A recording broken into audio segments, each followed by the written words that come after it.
Finding those levels, too. Look at that four-punch combination. It's a masterclass right now from Shakur Stevenson. That's what you're seeing. A masterclass. And Shakur meets him with straight left hand. Oh, there's a knockdown scored with the left hand.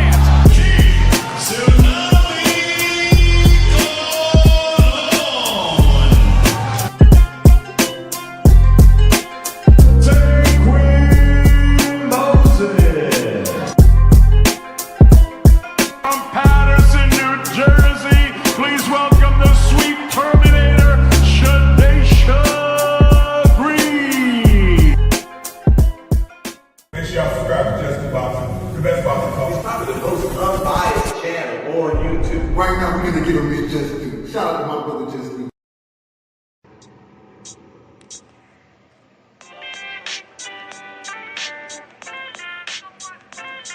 Yo, you know the deal. We back again. We never slacking. Word 'em up. Ladies and guys, whether if you drunk or you high, it's time to pay respects to the illest man alive. If you think you got a point, he'll shrink you down to size. And from there it's downhill like a slinky or a slide. Open your eyes, got a deep connection with the rise, so you might see them jump in whenever they go live. Peep it, this channel blowing up now, it's not a secret. With tons of exclusive interviews to listen to.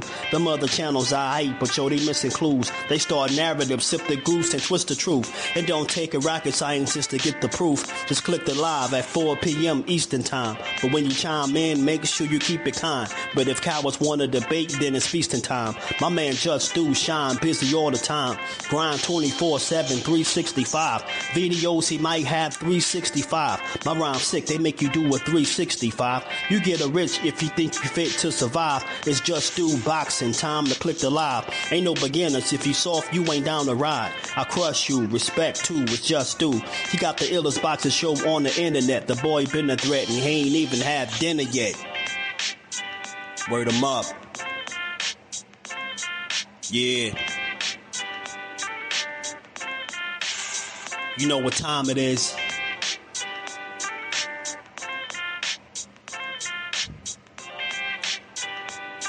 $4 p.m. Eastern. Click the link.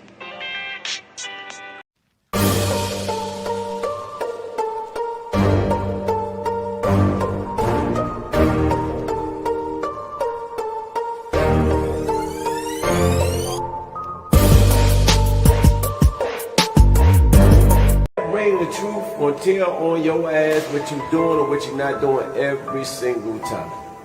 You can lie, you can bullshit and all that, but when that bell ring, if you ain't put that work in, it's gonna show, bro. It's gonna show. Not to mention y'all in a sport that can cost you your life. Literally, you can die in this shit. So if that's the case, man, if you gonna do this, don't bullshit with it. If you don't really want it, say to yourself, keep it real with yourself. I really don't want this shit. I can't put the work in that it requires. Walk away. Ain't nobody mad at you. Go out there, you're young enough, you go get educated, get a skill, do something, man. But don't play with this, man. People you can get killed in this shit, man. What's good? What's good? Salute to the family. How y'all feeling? We back. Build on this boxing on this good Tuesday. You know, man, we got some fights that could be making boxing great again, man. You know, got a little update, not an official announcement, but got a little update for my people that love good boxing and like to hear good news. Shout out to my dog Behind the Hands TV right off the bat. That's my guy. We gonna talk about it, y'all. We back again, man. We got to talk about it, man. This is one of the hottest fights, I think, in boxing. And I think it is on the way. I think it's a matter of time before we get the official announcement. And as far as, you know, Boots and Virgil, man, the wall's closing in on Virgil, man. And I don't even want to say him so much, but his team as a whole, man, Golden Boy, they're going to have to put up a shut up. All that Errol Spence dream fight shit just gonna have to keep being the dream, y'all, because they ain't going, man. The zone is not going.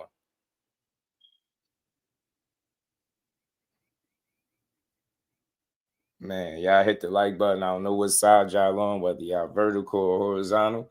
Double tap the screen or hit that like button, sub to the channel. We gonna keep building, y'all. Y'all know how we do, man.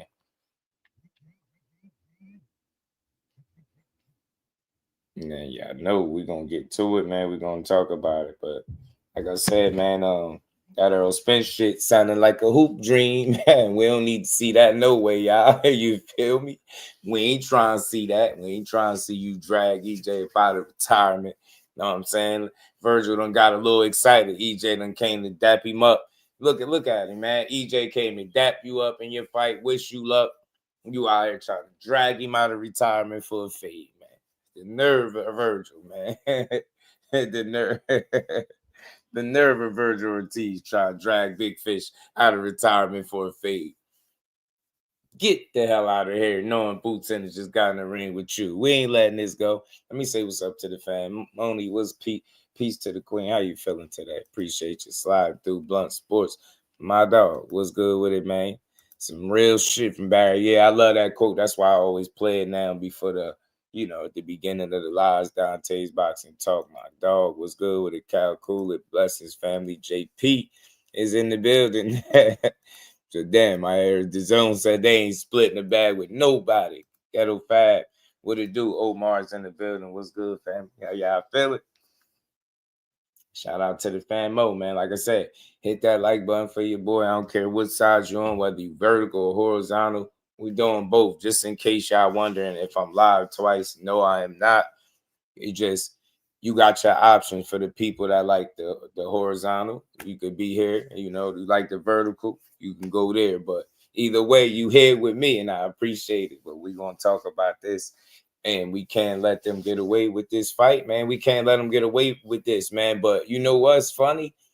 It seemed like the business of boxing, and boxing is not letting them get away with this. They like, man, we not paying for not about to pay for no Errol Spence and Virgil Ortiz off no 2.5, 3-year layoff, man. The nerve of Virgil, the nerve of Virgil and your team to try to drag Big Spence up out of the way. Hell nah.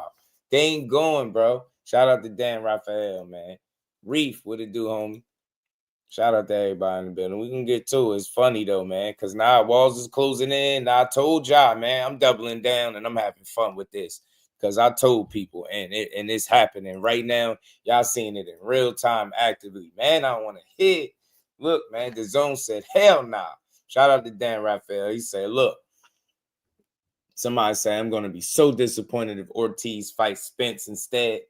And Dan Raphael said, hell nah, Chief. Not going to happen. Per source, DAZN, which has dibs on Ortiz fights, will not allow that fight to happen. Yes, music to my ears. Dare I say music to my ears. I don't know about y'all, or should I say a beautiful sight for my eyes, because I can't hear it, but I can see that tweet and I can feel it. Hey, man, they say they will not allow this fight to happen. Yes, boxing got to make a stand at some point. Hell nah. Ain't no way in hell we start talking about fantasy fights and shit and bucket list fights when you got the smoke with that phenom. I told y'all, man, I'm going to have fun. I'm dragging it a little bit, y'all, just a little bit. But I told y'all, I knew they was going to start this shit. I told you. That shit get different when they in your weight class and they sitting there with a fight out the way looking like they ready to punch through everybody. You get what I'm saying? That shit start hitting different, don't it? Shit hit different when you see that dude standing in front of you. You like, damn, it's a big dude, man. Shit looking different. Whole team tense as hell. Y'all sitting around with the tight lip. You get what I'm saying? Boots got in that ring. Whole team had tight lip. Everybody had the tight lip. Virgil tried to hold it together, but I know what I seen, man. I know what I seen. That shit, reality sunk in. I ain't saying nobody's scared, nervous, none of that. But reality set in. Man, you see that Boots was like, man, he started tapping on his wrist like, man, I got time today. He said, all that talking that y'all been doing, man. I don't want to hear no duck talk, no nothing. We got a video from Bozy, man. Bozy gave his thoughts on the the whole duck situation. We're gonna play that. But yeah, man, I told y'all I'm having fun. Frequent, what it do, homie? How you feeling? I said it, man. And it's funny that You know, dudes try to find little exit routes. They try to find little, other paths to greatness. Nah, yeah. Hey, Virgil. Hey, man, let me talk to you to Team Ortiz. Let me holler at y'all. Robert Garcia's and them folks. Man, let me holler at y'all for a second. Greatness at 54 goes through boots, man. I hate to break it to y'all. Ain't no way around it. Hey, yeah, I ain't even finished. Yeah, I'm so much of a clown. I ain't even finished reading the tweet. Yeah, hold on. They will not allow the fight to happen. The zone is exerting intense pressure on Golden Boy to get the Ennis fight done. Just when you thought it was sweet. Hell nah. Y'all think y'all gonna get the people face off and then B-turn and U-turn the Spence. Hell nah. Boots like, no, you don't. You know what I'm saying? Heads, we beat him up. Tails, we beat him up. You get me? Nah. I'm having fun with this, y'all, man, because y'all get it. I knew it, yo. I've been saying it. Remember, hey, y'all noticing all that duck talk is dying down, and that now they like, man, but you turned it down twice when you was at, but you turned it down when you was at 47. We don't want to hear that shit, Sharif. And shout out to the homie Reef, not my homie Reef, but you know, menace to society. We ain't trying to hear that shit, Sharif. We don't try that. We don't want to hear about office at 47. We don't want to hear how you want to tune up fights. Hey, y'all, they running out of excuses, man. They gonna have to fight that man. Look, they could very much well walk away with a win. Maybe an emphatic win, knockout win. They could do something to boost that we don't see coming. Anything can happen, right? It's a fight. But it's mighty funny how the energy is switching and they scraping and scrambling. They pulling people off the bench after 3 years is crazy. Y'all ludicrous, man. Y'all should be ashamed of yourself. Nasty work. Get in there with that phenom and get that smoke. Get that good loving, y'all. Get in there, get that good old loving, G. Know what I'm saying? Drew Division with a dude, man. Cause I was saying, folks fellas, niggas treating boots like like an ice ray. I'm telling you, I'll time myself out now. Nah, shout out to the homie Cal. You absolutely will not time yourself out speaking that truth. Zoom verse, my dog was good with it, man. Yeah, make sure y'all hitting the like. I don't care what side y'all on. Appreciate y'all sub to the channel if you new. They got a new feature if y'all wondering. We doing vertical and horizontal at the same time. Y'all know, ain't nothing changed. We still cooking. You get me? Still filet over this way. The burners is still gonna be on scorching hot, and we gonna have some fun laughing at watching the world have to bust a Yui on boots. You know what I'm saying? All that talk that is dying down. You get what I'm saying? He said the class act. You know it. Heads, we beat him up. Tails, we beat him up. Basically, what I'm saying is it's starting to look like no matter where you go, no matter where you look, it's boots.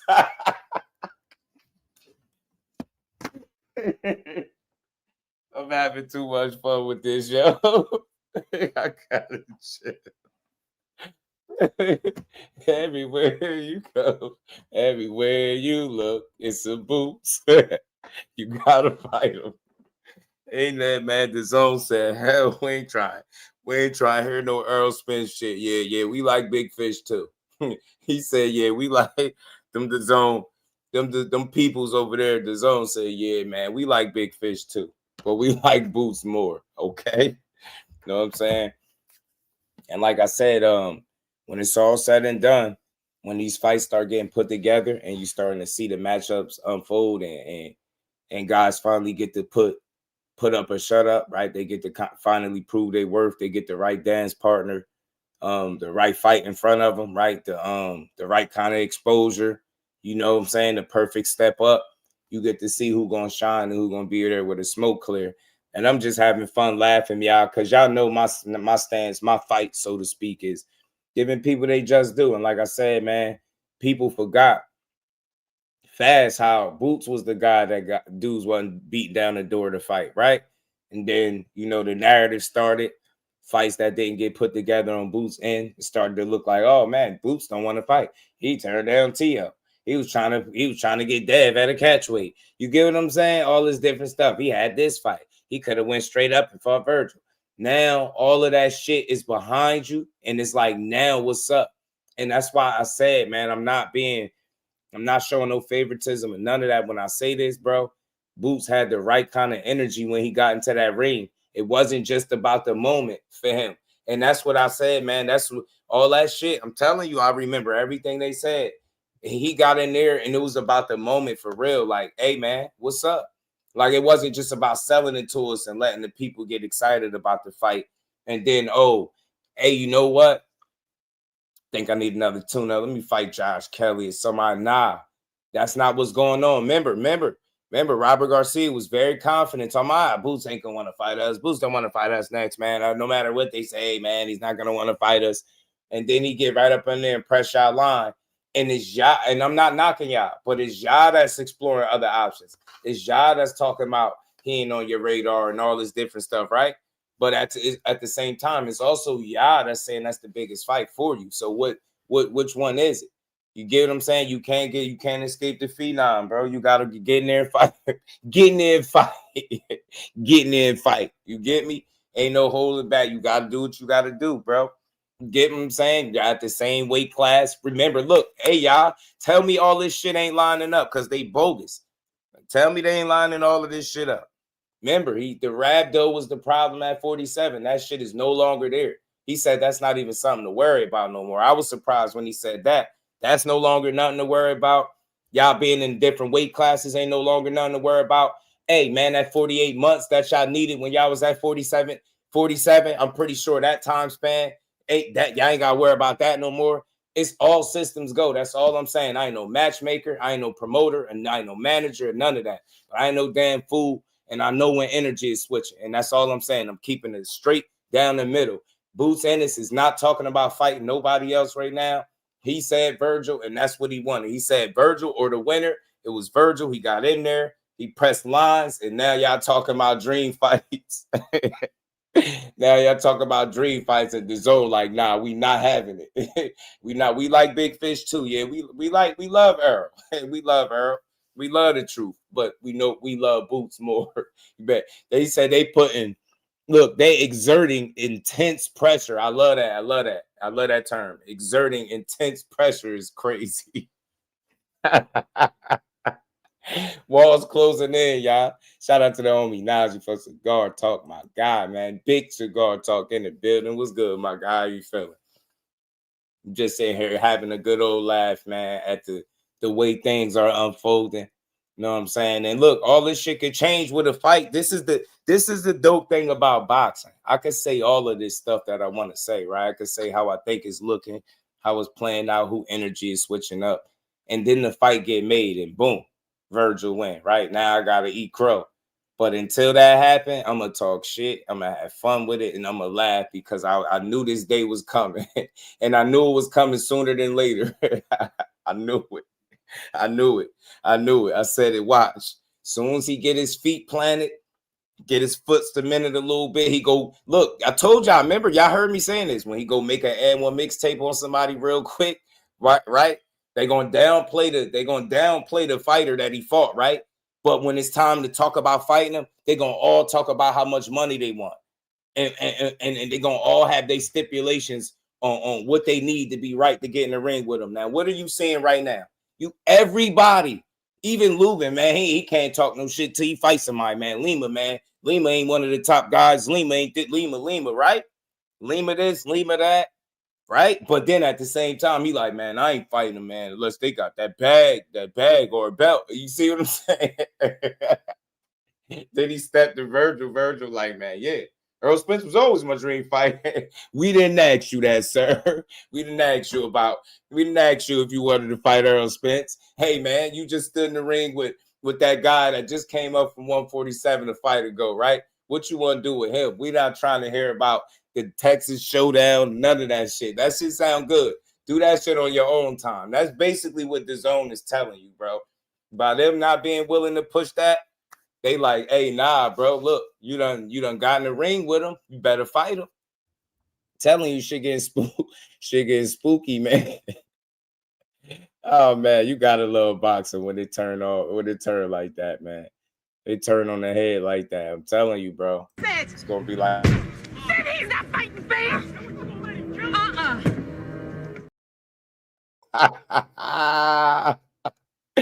That's how it's gonna be, bro. They gonna be like, see, he ain't fight fair with my guy at McQueen that.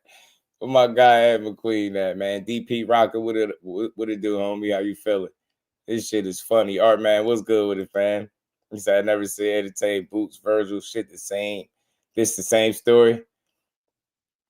Yeah, man. It's fun, man. But look, I like it. I love the Boots and Virgil story because I don't think it's Virgil that don't want to fight and nothing like that. And I'm not saying that his team don't want to fight, but like what I can comfortably say is when you give us that face-to-face interaction, you get the fans going. They buzzing. They like, yeah.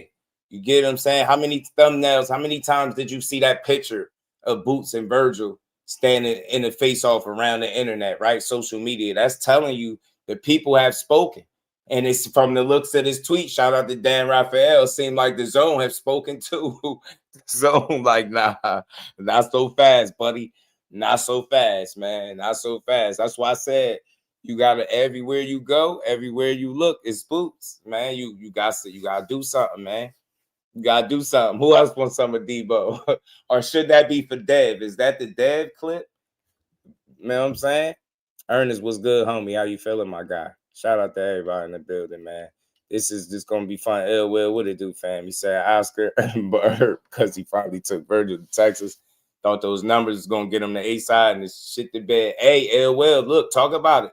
That's another thing, because I got a little clip from Eddie Hearn responding to like the $10 million stipulation that the manager threw out there and how Oscar was claiming the A-side stuff. And like we know in boxing, you can't just claim the A-side. You have to be able to prove it with your numbers, right? Your sales history, your ticket sales, right? The way you move the crowd and put asses in seats should dictate you being the A side, not just because you feel like your fighter is better or you think he's more popular in your mind. But then when you really look at the numbers and say that the other guy sells more tickets or has been able to draw a much bigger crowd and more consistent, you get what I'm saying, audience. So kill that shit. That's what I'm saying, bro. Look, shout out to Virgil. He just in the midst, man. He the fighter, man. I believe that he understands that to be the absolute best, you got to fight guys that's talented like the likes of Boots Ennis, right? You got to fight guys like that, and I don't think he got a problem with it. You get what I'm saying? I don't think he got a big problem with it, man. So it's just a matter of getting the team, coach, his dad, obviously the promoter. They all need to be on the same page because it's like double talk. They all saying different things, and you don't know what really is the reality. You know what I'm saying? But what we do know is that both of these kings, these dogs, Virgil and Boots, got early, KOs. Boots the first round, Virgil second. I mean, I think the writing is on the wall. Like I just mentioned earlier, it's no more rhabdo. There's no more weight difference. There's no more I'm at 47, you at 54. We can't do it. None of that. We don't got to worry about offers in the past. None of that. It's all systems go. Everything literally lines up for this fight to be made. Like they have absolutely zero reason not to fight. That's how crazy this is. Look how fast this shit came to fruition. You ask and you shall receive. And I want to see people keep the same energy if this fight don't come to fruition. I want to see who y'all gonna blame, who y'all gonna be mad at. Definitely can't say Boots, and I don't want to hear shit about nothing at 47. I'm telling you, I don't. Because when he got here, when it mattered, when he got the fight out the way, you get what I'm saying? Where all these people, y'all was complaining about tune-ups. Now y'all getting extra protective because he's trying to turn your favorite fighter into a tune-up. I told you he was trying to turn one of these top dudes into the next and one mixtape. Y'all ain't want to believe me. Now y'all about to see. Telling you. And one mixtape about to turn one of these dudes into a damn and one mixtape, bro. That shit about to get ugly. For no reason. All because y'all ain't want to believe that he was with that smoke, man. I'm telling you, Virgil, no, not refill. That Oscar be bugging, talking bumps backstage, taking bumps backstage. Yeah, Oscar's a funny dude, man. Yeah, nah, I like Oscar though. He's a funny dude. He be promoting, having fun. I don't dislike none of these dudes. I think it's funny, but now, no, the thing is, and it's like I don't think nobody's scared to make fights or put their fighters in there, but it's funny when like the opportunity that people say they wanted or what they would do if it was given to them now that it's in position to be given to you. It's like basically a layup. It's a matter of y'all working together and making a fight. And that, like I said, when you got somebody, a partner that you work with in DAZN, you know, they work with Golden Boy. When you got them applying pressure, or should I say exerting intense pressure, as they put it in this tweet, right? That means what? That means what? If we don't get this fight, man, y'all better keep that same energy, man, because y'all drag boots, and y'all know I don't push duck narratives. That ain't my thing. But hey, man, keep that same energy, because you got Eddie and them with it. You know Bozy with it, because he already told y'all he believe in his son, right? Everybody on their side with it. DAZN is pressing Golden Boy, right? And now you got Oscar, Virgil Sr., right? And Robert Garcia speaking a piece. That's why I say, man, action you shall receive. Be careful what you ask for, man. You get me? Be careful what you ask for. DAZN already did the budget. Oscar and Eddie, you can't back out. DAZN is Oscar's balls. That's what I'm saying. Ill will, bro. They ain't gonna be able to get out of it. That's why I said, everywhere you go, everywhere you look, it's a boots. Ain't that how that song go? I think that's how the song go. You know, everywhere you go, everywhere you look. You know what I'm saying? It's boots. You know what I'm saying? You're gonna be in your dreams. I'm telling you, man. But nah, all seriousness, man. All these guys, when they get to a certain position, they'll start exploring opportunities that make the most financial sense for them. I get that, and it's no harm, no foul. And I was saying this too, just to be fair with Virgil. He's fought tough competition back to back to back. I told y'all also I wouldn't be surprised if they were looking to take a lighter touch and it wasn't Boots Ennis.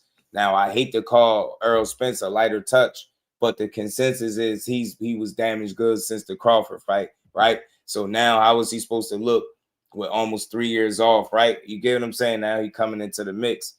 They looking for the low-hanging fruit. They looking for something that they think can make good financial sense, that they can also capitalize on a guy that is not once what he was, out with the old and with the new kind of situation with Errol. If he were to fight a guy like Virgil, right, in this situation, we see the play, but I love the fact that DAZN and them peoples, as I like to say, them peoples, they ain't beat. They like, nah, bro, we not doing that. We not about to shell out no crazy money for you to fight this dude, and we don't know what he is. Not on our dime. That's what it sounds like to me. I might be adding my own to it, but I'm comfortable saying that. They like, hey, man, not on our dime, bro. Hey, that Ennis kid that you just stood the ring with, yeah, get him. And that's why I say, where y'all gonna get the money that you're looking to get if it's about making that bag? If you ain't trying to get in there in that fire, you're gonna have to fight that man. Hey, well, hey, where you go? You know what I'm saying? That is so. Shout out to the Queen Lisa, man. How you feeling, man? Yeah, man. Happy Veterans Day and peace to all the veterans, man. We appreciate y'all service as well, man. Shout out to everybody. Al Booger was good with the family. Candyman Boots. I'm telling you, Nick Ballin was good. And the last fight of Boots' name, and now they don't want. You get me? Side note, we get Bomac and Bozy in the main and co-main this Saturday. That's dope, man. Jordan, what it do, homie? How you feeling? I don't know what side y'all on, but hit that like button, double tap the screen, subscribe to the channel, support the grind. We gonna build. We vertical and horizontal today. We got 2 chats if y'all wonder. I'm not live twice, but that's for the people that like the vertical, don't mind it, and the people that want to be on the horizontal. Y'all got options, baby. We got options, but we still cooking in either kitchen. You feel me? The recipe is still the same. Cooking. Right, Spence $120 million, Virgil going on. Yeah, you get me? That's $50 million, but just to the fighters. Well, come on, man. DAZN ain't doing that for a possible shot, partially blind 35-year-old fighter. Yeah, it's gonna be tough, bro. We just being real, and we love Errol. Tay, the real queen of MMA combat. How you feeling, queen? Good to see you. But you get what I'm saying? You get what I'm saying? That's real. Many blessings to you, queen. Always good to see you in the building. Great work that you're doing over there as well, man. But yeah, man, I get the Texas clash thing. I get the whole Texas showdown vibe. I get the whole, hey, he's from Dallas and, you know, Cowboy Stadium. And yeah, I get all of that. But ain't none of that. Like, it don't have the luster. It don't have the steam on it that it needs to have because of, I think, the unknowns with Errol and then just the inactivity and how much time that he's been off. You get what I'm saying?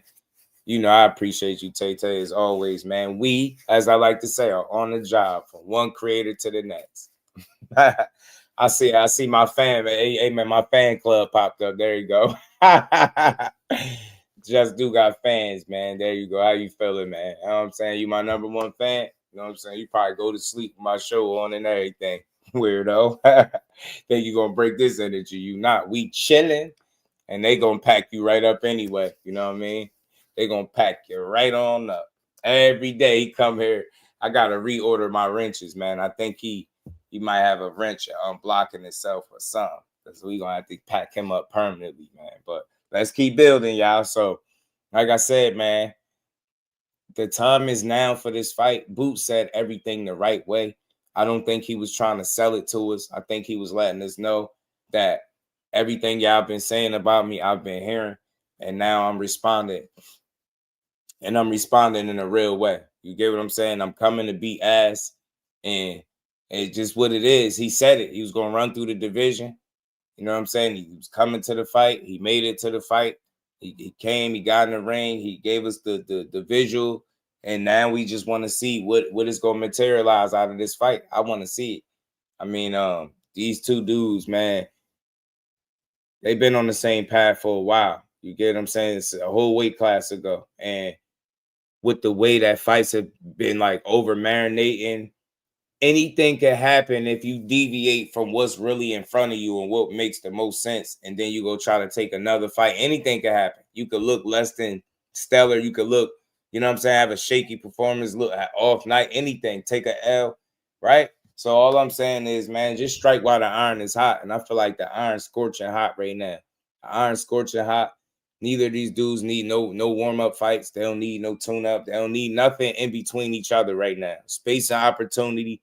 And one side is walking things back. And I ain't feeling it. I ain't feeling it, G. So I want Spence to live out his days on the ranch, raise his beautiful, happy family. Man, live out his days. He deserve it. Unless he take like a you know, like one of those like farewell type of, like how Danny Garcia just did ill will. I wouldn't be mad at that. I wouldn't be mad at that if he took like a Danny Garcia joint. You know what I'm saying? You see how Danny Garcia just went you know what I'm saying? You see how Danny Garcia went had that, like, you know, farewell fight, a fight that he could win. Because ain't nothing wrong with that, especially when you gave this much to the sport, especially if you don't plan on coming back, making a real serious run. Yeah, you know what I'm saying? We here right now. I'm going to make you pay for everything. Hey, man, this is what I'm saying. This is what I'm saying. He said he named his teddy bear Jusdu too. So that reach that your dad started it. I'm telling you, bro. Look, that's what time Boots is on. Boots like, man, hey, forget all that other shit. Hey, I don't want to hear nothing. We here now. We on the same page. We beat ass. We both got knockouts. Nobody left for us to fight. Other people in the division, the names, they got shit going on. Hey, man, the time is now. And that's all I'm trying to say. Z, what's good with it, homie? You get me? Now they want to try to, don't try to walk it back. We're going to play what Eddie Hearn had to say too, man. We're going to play what Edward Hearn had to say. Eddie Hearn responded to the 10 million, you know, demand. I like to call it, or the stipulation, whichever one you want to call it, that Virgil manager suggested needing, right? And he also responded to like Oscar De La Hoya making those like A-side kind of, you know, demands, kind of saying that they're the A-side. Ain't nobody trying to head, Otis. Hold on, y'all. Once you start hearing things like, you know, we are the A-side and we want 10 million and we want, what does Boots? It's like, what? Guys, you know, Ortiz has never been a world champion. Great fighter. Boots has been world champion. He's been a unified champion, but neither of them are world champions now. They're just the top 2 fighters in the division. So if you truly believe that you're the best, make the fight. It'll be really interesting to now see if they truly believe. Because the fight's there, the fight's done, the money's there, the pay-per-view's there. I mean, it's a massive fight, but you can find an excuse if you don't want to do it. So we'll see. And obviously, we saw the fighters face off, and we know you want to fight the fighters, you want to fight. And you mentioned the $10 million mark by Rick Meridian, I believe his name is, the manager of Virgil Ortiz. Do you see it as an obstacle? I mean, is it a real obstacle? If you come out with things, look, if the fight delivers and it does really well, the fighter's going to make a load of money. They're going to make a load of money anyway. But when are you going to hear me come out about this fight, or Boots coming and saying, we want this, we're the A side? No, we just want the fight. We just need to prove that we're better than everybody else. But if the Virgil wants the fight, I have no doubt. Does Father? Does Robert Garcia? Does Rick Meridian? Probably not. Does Oscar De La Hoya? Probably not. Now look, everybody got a stance, man. I'm just being firm with mine. I'm with Eddie Hearn. I do think Virgil wants to fight. I think he with it. I don't think he makes the final call, I mean, obviously he make the final decision, but I don't think he's making the decisions totally by himself, right? And nobody forced him. You know, he was being honest when he spoke about what his dream fight was, and it wasn't Boots. You know what I'm saying? And I get it, the Texas Showdown, the comparisons with Errol Spence and them being Texas boys and all that good stuff. I understand that completely, but at the same token, when you got that phenom right in front of you, bro, you get me people like, hey, man, what about him? Like, we know, like, we don't know what to expect with Errol and how long he's been out, but with him being active, now he in your division. Now it ain't no more acclamation shit talk. It's like straight to the smoke, right? And it's funny. Y'all was criticizing a man about taking tune-up fights, and it seemed like y'all trying to force him to have to do another tune-up fight and not be his tune-up. I'm telling you, I told y'all, it's a good chance he make one of your favorite fighters look like a tune-up. I'm telling you, and one mixtape, that shit gonna be brutal. I'm telling you, shit gonna be bad, man. Because if he getting in his bag, that's gonna be bad for whoever on the other side of him. That dude do things to you that's very disrespectful in the boxing ring with boxing gloves on. And that shit get brutal. You know what I'm saying? Get brutal. He beat ass for real, for real. You know what I'm saying? Shout out to all the veterans, man. And happy Veterans Day to all y'all. We appreciate y'all services, man. Truly. You know what I mean? Yeah, he won't go away. He like a little he like a little mosquito in my head. You know what I mean? Virgil got dropped 4 times, but nobody imagine what Boots gonna do. Hey, Muggs, man. Muggs, I'm telling you, boy, what it do? Virgil gonna feel the wrath for Boots Ennis, I think, bro. But I like what Eddie is saying, bro. Allen was good, homie. When you put in obstacles in the way, when you talk about 10 million and stuff like that, it's like, come on, bro. And that's why I like him. Because he a real one. He like, man, Virgil, I know, no doubt. I feel like he wants to fight.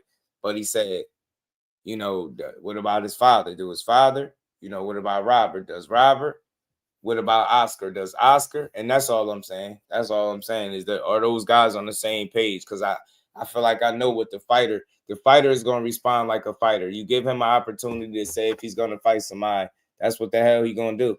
You get what I'm saying? Shout out to my homie Mike. How you feeling, bro?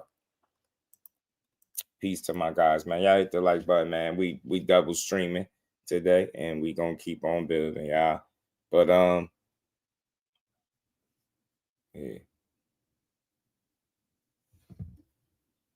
yes, sir. But yeah, man. Like I said, it's no better option for these guys, and I had to follow up. You know, I talked about this matchup being a potential thing or not happening yesterday, but today just to see this tweet and to see that they in line with the boxing fans. Not often is the business of boxing, you know what I'm saying, not in line with what we feel like and what we want at home, right? You know, in this case they are, right? They could have went the potential like greedy route, right? Possibly, and say, you know what, we'll try to squeeze the juice out of the lemon and push for Errol Spence and Virgil Ortiz fight. But I'm glad they didn't go that route, and I think it would have been in very bad taste. So, look, I think this is one of the rare instances where boxing need to deliver was being like, it's right there on the platter for you to make. It's right there, so it got to be simple. It's right there. I mean, DAZN and Golden Boy working hand in hand. You just read up with Eddie Hearn. Come on, Oscar. Come on, man. You keep talking about how Virgil is this and that. You said Boots would be scared of Virgil when he seen him fight. This is the shit you talking about. Now y'all over here barking, trying to pull Errol Spence from a comfortable vacation. I'm gonna just call it a vacation. New York about to be OD for this old man. You know it. Pleasure watching Boots do his thing in the gym. He's going to make an example out of that man. I promise you. Now I'm with you, Elway. I think so too. And you already know, Jordan, New York gonna be lit. We're gonna get to that in a second too, man. I just wanted to talk about how it seems like everything is moving in the direction it needs to go. And like I said, y'all very rarely do the business of boxing give us what we want or, you know, just align things so perfectly like this. Like, what I'm saying here, right? And before we get to, you know, the next topic, I'm going to play what Bozy had to say too about the duck claims. He did a little short 7-minute interview with the Ring. But I want the record to reflect, y'all, how when the fight was right there, available and ready to be delivered, right? You even hearing the networks being online with, hey, man, fight Boots. I don't know, all that Errol Spence shit, that's dead. We ain't doing that. You get me? Now, if this fight doesn't happen, we clearly could look at one team or the other, whichever one it ends up being, and say, hey, man, they didn't want to fight right now. Now, the reason being could be up to your imagination. But I think if this fight, what I'm saying, does not materialize, we can clearly look at one side or the other and be like, hey, man, they didn't want to fight. And I don't think it's going to be Team Ennis, man. I don't think it's going to be Team Boots, bro. I think Team Boots want this fight. I think they getting in the ring proved that. They not suggesting nothing else. They not putting out no roadblocks. They not doing no public negotiations. They're not throwing out $10 million price tags. They're not doing none of that shit. They're not doing anything that would hinder or kill the fight is what I'm saying. And then on the other side, you got fantasy fights, bucket list fights. They talking about people being on radars and proving yourself. And you get what I'm saying? What the hell would you want to get in the ring with him for if he got to prove himself? Y'all know that's a real one because all y'all faces, y'all all had tight lip when Boots got in there.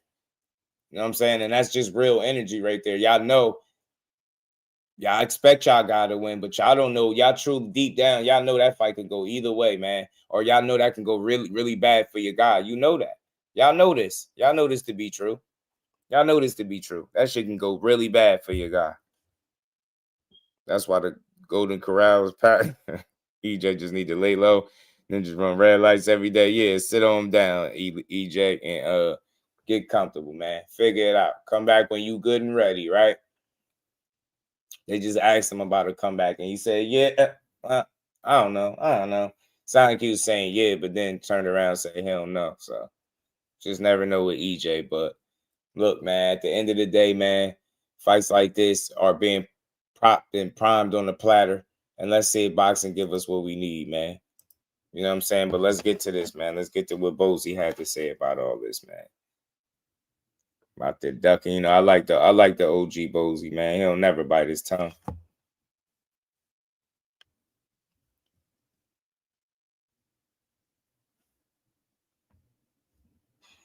For the Ring magazine, always good to be joined with Bozy Ennis here in London. Enjoying being in the UK? Oh, it's beautiful out here, man. It's a pleasure being here. This is your first time? First time, yes. Yeah. Okay, obviously you've got Jack Catterall taking on Echo Westman and the chief support of Conor Benn against Chris Eubank Jr. Right. First fight with Jack Catterall, but I guess what are you expecting on Saturday night from Jack? From what I expect from him? Yeah. I expect Jack to put on a tremendous show. You know what I mean? He's been down there with me learning, you know what I mean, certain things, you know what I mean? He's picking up on it, though, but I don't think we had enough time to get into a whole lot of different things, you know what I mean? But the stuff that he was... I ain't gonna lie, did Bozy training Jack Catterall or something, ain't it? That's crazy. Something I never would have thought of, man. Learning, I think he should prevail in this fight. Yeah. When it comes to working with Jack, and when he's with a previous trainer for so long, right? How easy is it, or is it difficult to implement new styles? No, it takes time. Implement a new style. Yeah. It takes time, you know. But you got to constantly work on the same stuff over and over. Yeah. So it, you know, to get to his system. Yeah. I mean, yeah.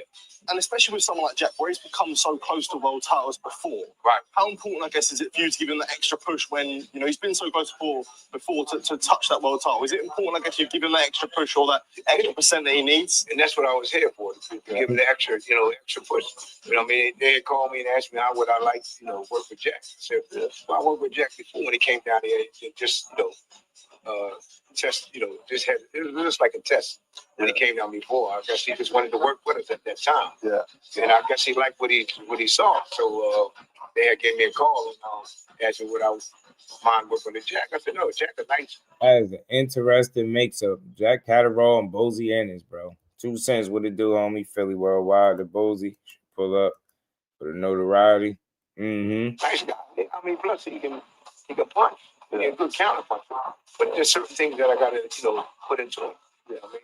Would you have to commend someone like Jack as well, where he's got a happy family here in the UK to come over to Philadelphia? Right. That's, I guess, commendable on his part, right? Right. Yeah. I mean, Jack pulled up to Philly, man. He said, I'm coming to Philly to get that Bozy experience, man. I got to get in Bozy's dungeon, man, get that experience. OP, my guy, what's good with it? How you feeling? Blessings, bro. He sacrificed a lot, man. He just had a newborn baby and everything. Yeah. You know what I mean? And he came down here and trained with us. Hard work, man. He put the work in. Like I said, hard work and dedication. It works every time. Yeah. You have full belief that he could become a world champion at 147? Well, I think he can. I think he can. Yeah, I think he can. You know what I mean? With us together and putting in more time. We didn't have a lot of time for this fight, but it was enough time. You know what I mean? But I think we need much more time together. Yeah. Bozy, I've got to ask you. The weekend just gone. Obviously, Virgil Ortiz stopped feeling great, man. That's what I like to hear, man. What did you make of Virgil's performance? I think Virgil looked great. I think he looked great at that performance. Yeah. I mean, Virgil's a good fighter, man. We can't take that away from him. What did you make of, I guess, the face-off with Boots after the fight? What a face-off, him going. Oh, that was a beautiful face-off. I like the face-off. Yeah. But like Boots was telling me, man, they was running him out saying certain things about this and all. But like I told him, we've been wanting to fight Virgil at 147, and back then, that was like what 3-4 years ago. Back then, he was saying 3-4 years down the line, they was going to be able to fight us. You know what I mean? And see. That 3-4 years over with. That's why I say the more you talk about the fight, the less of a reason you got not to make it. It's like all systems go, man. Boxing need to deliver, man. The teams and the fighters, they need to deliver on this one. I ain't even gonna hold you. Yeah. So, and that's what they were saying. Oh, yeah, your father never really talk about nobody, talk ducking and all that stuff. But if you want to talk about somebody ducking, I'll tell them in a minute. You know what I mean? I said, that don't look like we ducking. You know what I mean? We've been trying to fight all them guys at that time. And everybody knew about that time, but they must forget about it. We wanted Terrence, you know what I mean? We wanted Spence at that time. We wanted Thurman. And we wanted, who else had that belt? Whoever had that belt at that time. We wanted everybody. But at that time, nobody didn't want to fight. You know what I mean? Would you? Yeah, not saying they were scared or nothing like that, but they had something else on the agenda. Yeah, would you make? Right, I think that's what it is too with Boots, because when you look at it, man, it's more business oriented than guys being flat out scared of him, right? So I know it might look like once upon a time, the boogeyman, the phenom, but it get to a point, I think, especially if you're a veteran fighter, where you try to avoid high risk, low reward situations. And I think that's just being smart business wise for your career. You know what I mean? So every now and then guys will say the hell with it and just go out there and make the fight, take the challenge. But I think more times than not, you're going to see guys be more strategic or calculated when they make moves like that. So if you got a young, promising talent like Ennis coming up, looking as every bit as dangerous as what he is, and, he ain't quite got to the point where he brings the money as well as like what he'll bring inside the ring, right? Like it seemed like his star power or his name, right? His recognition is catching up to his skill set now, right? Whereas fighting him is not necessarily a high risk, low reward situation anymore, right? You can generally make some good money fighting him. I think that's where he's at in his career. So that's what I think guys run into, right? People don't like to break it down, but that's real. It's not about guys being scared. You heard what Bozy say. He's not saying he's scared. Guys got other shit on their agenda, right? And if you're a vet in the game, somebody that's been a part of, you know, multiple title fights, championship fights, and you still hovering at the top, you ain't thinking of reaching back, fighting no damn Jerron Boots Ennis that could get in there and ruin every plan you got. You get me? Especially if you done took a loss or something. You feel me? Opulent business, right? They gonna do business. And I speak like that because I just try to understand better, right? Instead of getting up here, yo, he ducking. Nah, man, they doing business and they doing shit that makes sense and being smart about it. You know what I mean? That's how you have that shelf life, that longevity in the sport of boxing, making calculated, smart decisions, not just thinking about, let me run head first into the danger. When you young, it's like they do a lot of that. As you get a little older, more preserved, you make smarter decisions. And I think business becomes a really big part of the moves that these guys tend to make. That's why they be at different points. Yeah, you see the younger guys. Yeah, they ready to jump in there head first with any and everybody, right? But then the vets, they like, man, is that necessarily a good move? Is jumping in there with this phenom right now and playing with him, is that a good, smart move? Or do I just try to figure it out? And that's really what it is. Shout out to Tom, son of God. What's good, man? Harmony Boxing in the building, man. Son of God, my dog. I mean, Tom, what's good with it, family? How you feeling? Always, fam. Big drop. Dre is in the building. What's good? Seeing my boots remain humble and quiet all this time. Hey, Zoom, facts, bro. And then he get in the ring, right? He get in the ring, and you kind of see his like, look, man, time now. He's saying it. He like, bro, let's get to this shit. That's all I'm saying. I love the energy.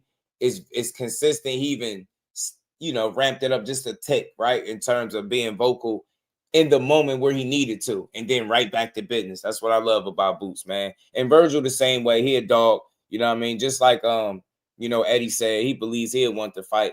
But I'm telling you, if you got your team pulling you in another direction, do not be surprised if they don't make this fight. And when it don't happen, we can't blame Boots. When Virgil sort of plays the narrative that he was the only one that wanted the fight, or he's the only one that said yes to the fight. Like, Virgil plays like the narrative that he was the only one that really wanted the fight and said yes to it. Like, how do you just respond when Virgil does say that? Well, see, then it had miscommunication. Somebody Damon was good, bro.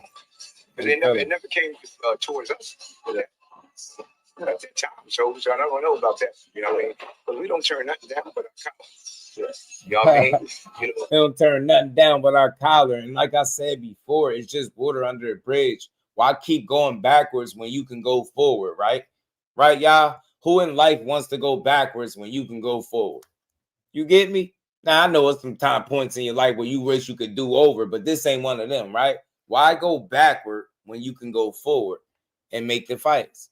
Simple and plain, that's all. So like he said, he ain't turning down nothing but that collar. And look, now that they here and right there in the mix, I don't want to hear about old shit. Like, that shit it's not going to justify nothing. Because if you say, well, he said no before at 47, now that he's at 54 with me, I'm going to say no. That's going to look bad on Team Virgil, Team Ortiz, if you ask me, right? Right? All right, well, y'all argument going to be he said no when he was still at 47 trying to figure out what he was going to do. Now that he's up here at 54 with me, I'm going to say no because he said no. You get what I'm saying? It's just going to look bad. He said no. He chose not to and had a unification. I don't want to keep saying that, but that's what he did. And then he bounced up. Now he here. And it's like, it should be like, okay, now you here. Now you should be able to understand from his perspective why he chose to stick around because he unified. Then he came up. Now he like, what's good? It shouldn't be no, well, before you said no before. Nah, it's now. What's up? Nobody got no crazy unfair advantage. You still more comfortable at the weight class. You had more fights there. You get me. You more experienced at the weight class. You settled in just fine, right? That's all I'm saying. There ain't no excuse. There's no reason not to fight that man. Do you think the fight happens next in your heart of hearts? Do you think it happens next? Well, I hope it happens next, but I'm looking at things now where they want $10 million to fight and all this stuff, but now y'all see, you know what I mean? It's not us, you know what I mean? Yeah. What did you make of Rick Merrigan, Virgil Ortiz manager, coming out and saying he wanted $10 million for the fight? I mean, listen, man, I understand the manager's point of view because that's what he wants to do. Get the most money he can before his fight. So right. I don't think that's wrong. You know what I mean? You see that? But, you see that? And I just want to, so we having a healthy, real conversation. It's just not about trying to make Golden Boy look bad or Virgil. You heard what he said. They not wrong for making sure they gotta get money. Ain't nothing wrong with that. Like, that's their job too. So you just got to consider all things when you thinking about these fights and the next moves. And realistically, when I hear them say names like Errol Spence, it's very reminiscent of the Fundora situation with Errol Spence, right? It's a money play. It's a guy that can essentially bring you more money, and it's a really good name on your resume if you can get him in the ring, right? But at what cost? And we just seen DAZN is not willing to even push that. And they like, bro, as a matter of fact, and it's dope. Not only are they not willing to push that and they don't want to pursue that as a fight, they want to go ahead and say, hey, man, fight Boots. And that you just got to love it. Sammy, what it do, homie? I was like, no, don't fight Boots. It is close to fighting Fundora. I'm telling you, a Fundora fight, hell no, go on ahead. Phenom done got there, man. But like I said, it's real that Bozy is not smart. They ducking, they scared, they this. It's not that. But he like, bro, we ain't the ones ducking. I don't want to keep hearing about what y'all turned down when we was not at the weight class. We here now. What's up? You get me? And he also highlighted how they're making, getting money for their guys, the smart move. I understand the manager's point of view because that's what he's supposed to do. Get the most money he can for his fighter. So I don't think that's wrong. You know what I mean? But, if y'all want to fight, let's fight. Right. So it ain't wrong for trying to get your man that bread. It's not. You probably throw something out there, see what sticks, see what come back, right? I understand that too, but you don't want to come off as a guy that's putting stipulations and roadblocks in the way of your fighter in order to make a fight. Demanding $10 million for a non-title fight is wild. You get what I'm saying? And just to do it like that, especially if you're not the proven A side. And that's the crazy part. And I got a little clip, shout out to the boxing voice I'm going to play in a second.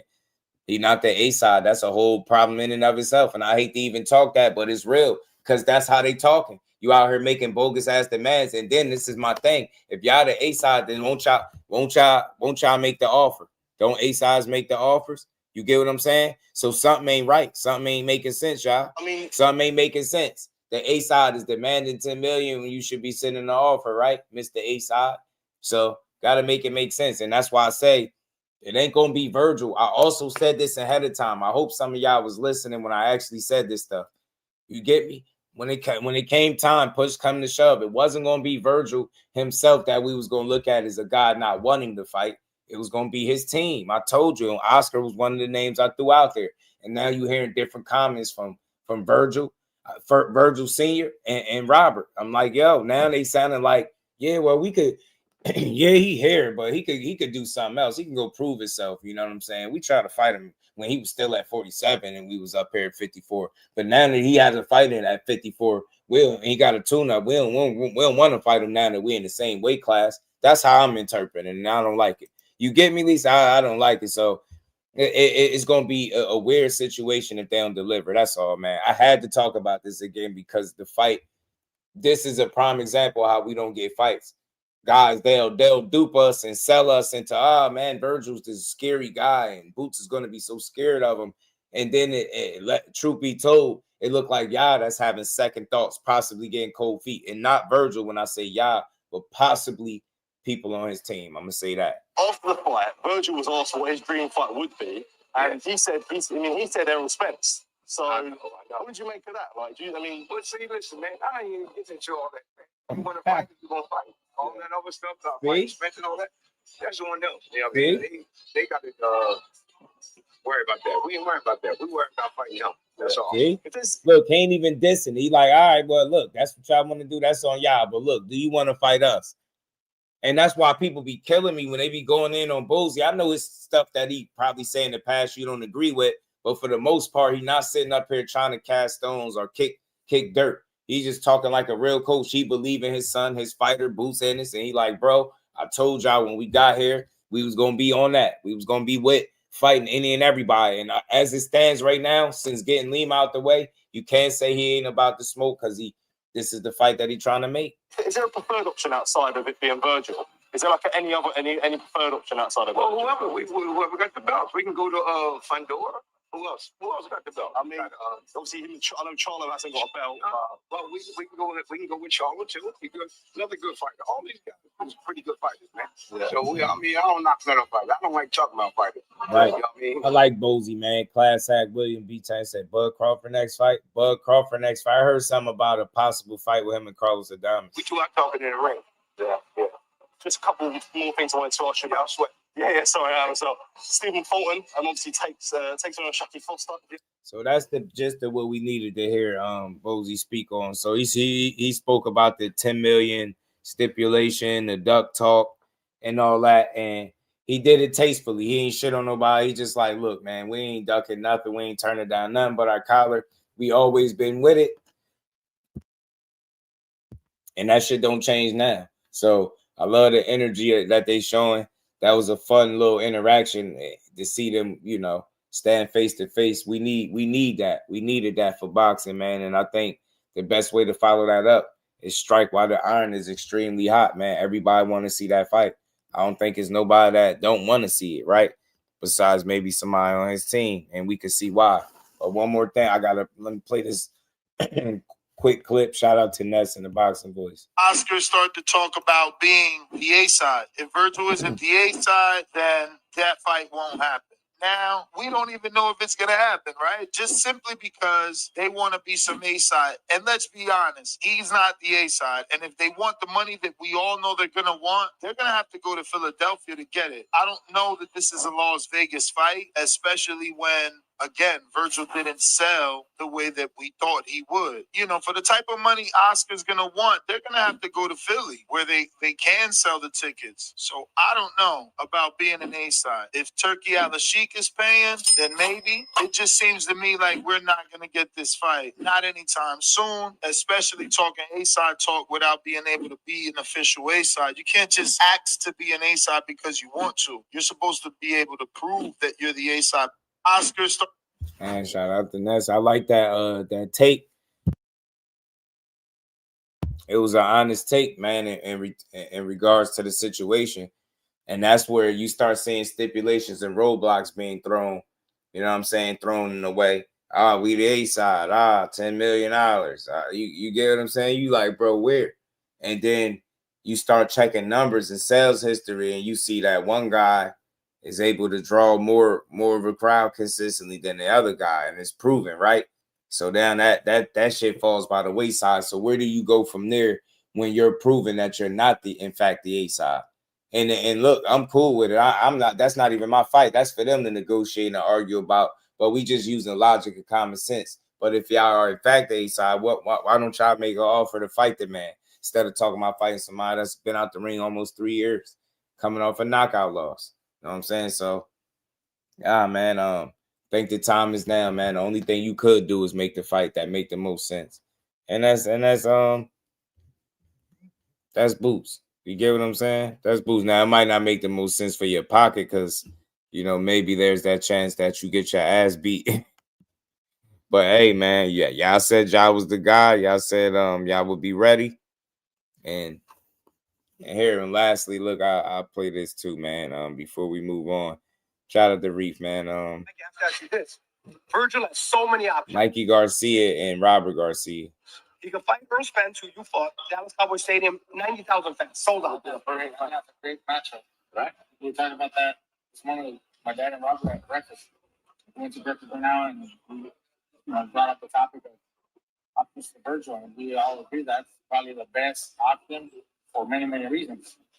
I think the fans would love it. There in Dallas would be the biggest fight in the history of Texas. The biggest, and they're both very popular. Errol walks. Huge fight. And they not wrong, like Bozy was saying, for exploring that fight. That's what they're supposed to do for their guy.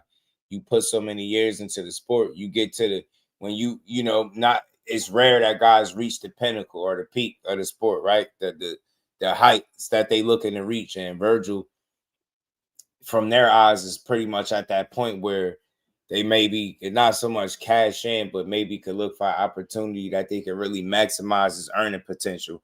And that's how I think you come up with a name like Errol Spence, with the fact that that's also a dream fight of Virgil's, right? So it's no harm, no foul. It's not the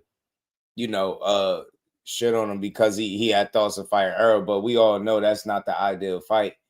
The streets ain't buzzing about Virgil and Errol right now. You know what I mean? That was once upon a time, it was more of a conversation at 47, but I think now that's definitely died down. It's clear as day that the guy that people I think want to see you in the ring with the most is Boots. And it's crazy. I always say this and forget to do it. I got to do a poll. I would like to know what the people think. Who would they like to see Virgil fight next? You know what I'm saying? Would it be Boots or Spence or Fundor or somebody else, right? But we'll see. Great matchup. That's probably the number one choice. The next one up, everyone's talking about Boots because they faced off. What do you think about the Boots fight with Virgil? Well, look, Boots is as of now, as it looks, they're ready. I always said, he wants to know what, because that's what I was told, and but he went in the ring. He said, yes, let's do it. So that's something that could also happen. Boots is young. He's also, he just made his first fight against before, so he's there already. It's not like he's going to go anywhere after that. As a fighter, Virgil and Boots both wanted. Of course, but also it's a business. You hear what he's saying? And that's coming from a former fighter and Mikey Garcia, a guy that wasn't known to turn down smoke either. You know what I'm saying? As fighters, it seemed like they want to fight each other next. But see, when they start talking about that business, now you're starting to think about team and guys, how guys got to get paid and how guys got to eat, right? So now you start, instead of looking at what could be the most dangerous, you start looking at what's the most lucrative first. And maybe what's the most lucrative might be the most dangerous as well, but they're going to find out. You know what I'm saying? I think they're going to figure that out soon, but that's how it works. They in it to make money. Yes. Him as a manager, the promoter, the network, all the business behind it, that can make, a fight or two. That can make one or two fights. Actually build that into a bigger fight. That can turn it, exactly. You can build that to a much bigger fight. Where right now it's big, it could be twice as big, or even bigger. And in the meantime, they can fight, one or two fights, each. Like we mentioned, the Errol Spence fight for Virgil next, or another one of the same kind, and then build up to do the fight with Boots Ennis. I think that's probably the best.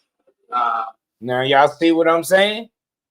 This is why I play these clips. I don't, so y'all can hear it straight from these people's mouth. You can make your own assessment. I'm not saying the conversation that they having is the end all be all, and they making all the decisions right there in this conversation. But you hear it. The tone is different. You hearing them talking about building up a damn fight, y'all. That should have been built up. It was already built up at 47. Them getting in the ring, standing in front of each other was built up enough for the people. They don't need to see them fight 2 more fights apiece. Now, look, which one is it, y'all? Are they really mad at Boots for hearing that he wanted tune-ups? Or are they trying to create a scenario where that's what he has to do because they not even trying to fight him? So which one is it? Do you criticize him for the tune-ups? Because look what y'all talking about. Y'all talking about building a fight up that was already built up. Boots literally fought child work at 47 in Stan Jonas. That fight had to get rescheduled like 2-3 different times. And then they had to finally scrap it. Are you serious? You got every reason to want to beat him up. He took the belt. You was supposed to get it 47. And now he had 54. And y'all talking about building shit up? Building it up is crazy. Building it up is crazy. I'm not going to lie. Building up a built-up fight is crazy. Like, anything can happen. Y'all at 54. Like, ain't shit like a given at 54 is what I'm saying. You end up fighting the right one, man. You mess around and lose, man. 54 is talented, bro. You can't be playing around. You talking about fighting 3 fights later. Yeah, let's fight 2 more fights apiece, and then in that next one, we fight each other. Hell nah. And I know they just talking, but said it before. When you ask Bozy, he don't sound like he got a whole plan of, how we can go around fighting Virgil. It sound like, bro, what? I mean, shit, whoever else makes sense. But look, this was the guy, right? Virgil, right? All right. That's what they want. So I'm just saying, one side sounded like they creating, narratives to build, marinate the fight. They talking about marinating, y'all. GQ was good with it. Got Virgil clipping Boots. I got them both dropping each other, 50-50 fight. Yeah, it's a 50-50. I ain't mad at it. You know what I'm saying? I ain't mad at nobody that got Virgil, but I just wish his team was to not be singing this tune. But let me play the rest of this, and we're gonna keep it rolling. At the same time, and then build up to keep the fight for the Boots Ennis. I think that's probably the best business, approach to it. Rick, the manager, had an idea. You guys saw his idea? And just to be fair, they are speaking from a business standpoint. So from a business standpoint, they thinking dollars over danger. And I can understand that, right? Spence would be that. Not saying Spence don't present no danger, but, Boots is just all wrong at this point, right? But that marination shit is dead for me. I don't need to see a fight like this marinate. I think we need to see it. You know what I'm saying? I don't think we need to, like Zoom said, I don't think we need to put guys in a mini-ass tournament and have them see who get eliminated first when they could just fight each other. Go ahead and get that AM1 mixtape played on you, know what I'm saying? You get me? Go ahead and get that mixtape played on you real quick, bro. Virgil against Errol, main event. Co-main, Charlo against Boots. That's perfect. I see, because Boots just moved up and look at who he fought. Honestly, let's be real. The guy he fought, nobody ever even heard about that guy. So, yeah. Lima. And you know why I know the last name? Because it was a big Victoria's Secret model that I knew that was married. I have to actually. Well, that's that. Shout out to Ellie, but there you go with that. So they say, yeah, fast as hell. Now, why the hell would Boots be on y'all undercard fighting Charlo? Why would Charlo be on y'all undercard? Think about it. Virgil is not an A-side over these guys. Why would they be on his undercard? Y'all just talking like random fans. Now, I get it. You said the business side, but that's not good business. Business for who? For Charlo to be on the undercard of Virgil Ortiz? And what kind of sense does that make? Boots could be him and Boots are contemporaries. They should be future opponents, like immediate opponents. And you talking about him, Boots, who's the guy that sold more, should be on the undercard of the guy that sold less than he did when they could just fight each other. See what I'm saying? I get it. They just talking. It's just a conversation. There ain't nothing that's etched in stone, but I just want the record to reflect. Now that Boots, the guy that they called the Duck, is now at 54 with one fight under his belt. The shit sound different, man. It just sound like, we got other stuff to do. That's all. I ain't saying nobody's scared of none of that, but that shit got him. That reality set in. That shit got him exploring different options. They're like, man, I mean, we ain't really got to fight Boots right now. I'm saying we could fight 2 more fights and then come back and fight him. I mean, we don't really got to fight him if we don't want to, right? Yeah, we don't got to fight no Boots. We don't got to fight no Boots right now, right? I mean, we could have 1 or 2 fights, you could go fight Errol Spence or a fight of that kind and, or he can go fight Charlo on the undercard and we fight Spence. Like, man, if y'all don't get the hell on, bro, y'all don't get the hell on. Those are, man, and who footing the bill? Y'all must gonna go through Turkey. Y'all talking about putting super cards together. You got main event cards like within the same card. The only one doing that is Turkey, right? You know what I'm saying? So that's wishful thinking, man. So I don't know where this will there's to go from here. But like I said, it's good to know that Boots and Bozy standing on business. They want smoke. They want to fight. And that's how it should be. I think Virgil want to fight, but I think his team is considering, he might be at the point where his team is considering trying to maximize his dollar. And I'm not mad at that either. But don't try to tell the world that it's Boots that don't want to fight. You know what I mean? Crazy. Eddie Hearn had the Boots last fight. Knew the Virgil fight wasn't next. Said every name they wanted next. Virgil, both teams know it wasn't happening next. I don't think it. I mean, all that stuff is speculation, right? Because I don't think you could say right? They don't know because nobody who they next opponent. Remember, man, the talks was at first was Boots was gonna fight a Bass Peru, and I see how shit changed. So shit changed in boxing. The thing is, nothing is etched in stone. Don't nobody know anything because Virgil don't got his next move planned out, and that's the thing. So what I'm saying is, if this fight don't happen next, it's because they didn't make it a priority. I'm not saying somebody's scared of ducking. They didn't make it a priority. It's because somebody didn't want it right now. You hearing his side talking about putting them in 2 more fights before putting them in with each other. That's 3 fights away. And then on top of that, they were heavily criticizing Boots for the talk of him wanting 2 tune-ups. Now that he got 1 and he right there ready to fight them. They like, nah, we could fight 2 more fights and then build it up. You get what I'm saying? Like, I'm not trying to be funny. I'm saying, I'm speaking on everything that's out there. They the only ones switching the energy up. It sounds crazy. They just was criticizing the guy for wanting tune-up fights. Now they like, yeah, you know what? Fight 2 more fights before you fight us, right? But you don't find it strange, bro? Why was they willing to fight him coming straight from 47 to 54, but not now after he got 1 fight at 54? Why is the energy like, yeah, nah, you could fight 2 more fights and then fight us? 54 is very talented, bro.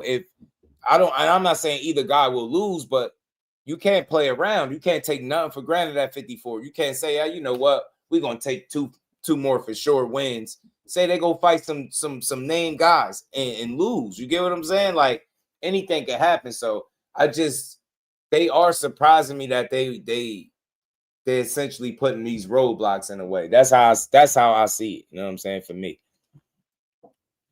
Shout out to Curtis Padmore. What's good, fam? He said they trying to finesse the people to get more money. You heard, Boots. Let's get this money. Could be, man. Money rules the sport. You know it. Shit, just took it when Turkey had the fight on the table. Someone turned it down. $10 million offer. I don't know about the $10 million offer part. I don't know if they got that far with the money. GQ. I don't know about. I don't know. For my information, I don't know if they got to the $10 million part. But again, think about something, bro. I don't know how you think. I don't know how you see it. What's more reasonable? Not accepting a fight with somebody that you're not in the same weight class, or putting roadblocks in the way of that same fight that you just claimed you wanted when the guy was at the lighter weight class, right? Now that he's here after a fight, you like, why you ain't taking before? You get what I'm trying to say? You were cool with fighting him his first fight coming from 47, but now after 1 fight at 54, it's like, nah, you can fight additional. You get what I'm trying? That to me is weird. And maybe they were trying to catch him slipping a bit. I don't know. You know how sports is. That's how sports is. Maybe they're trying to catch him slipping. But you know what I mean? Curtis could be right. Maybe they trying to milk it. But you know what? I think at this point, you're gonna find out. We're gonna find out who really want that fight. You know what I mean? Teams, fighters, and all. I think the fighters want it. And from what is being put out in the public from Boot's side, they sound like they want it.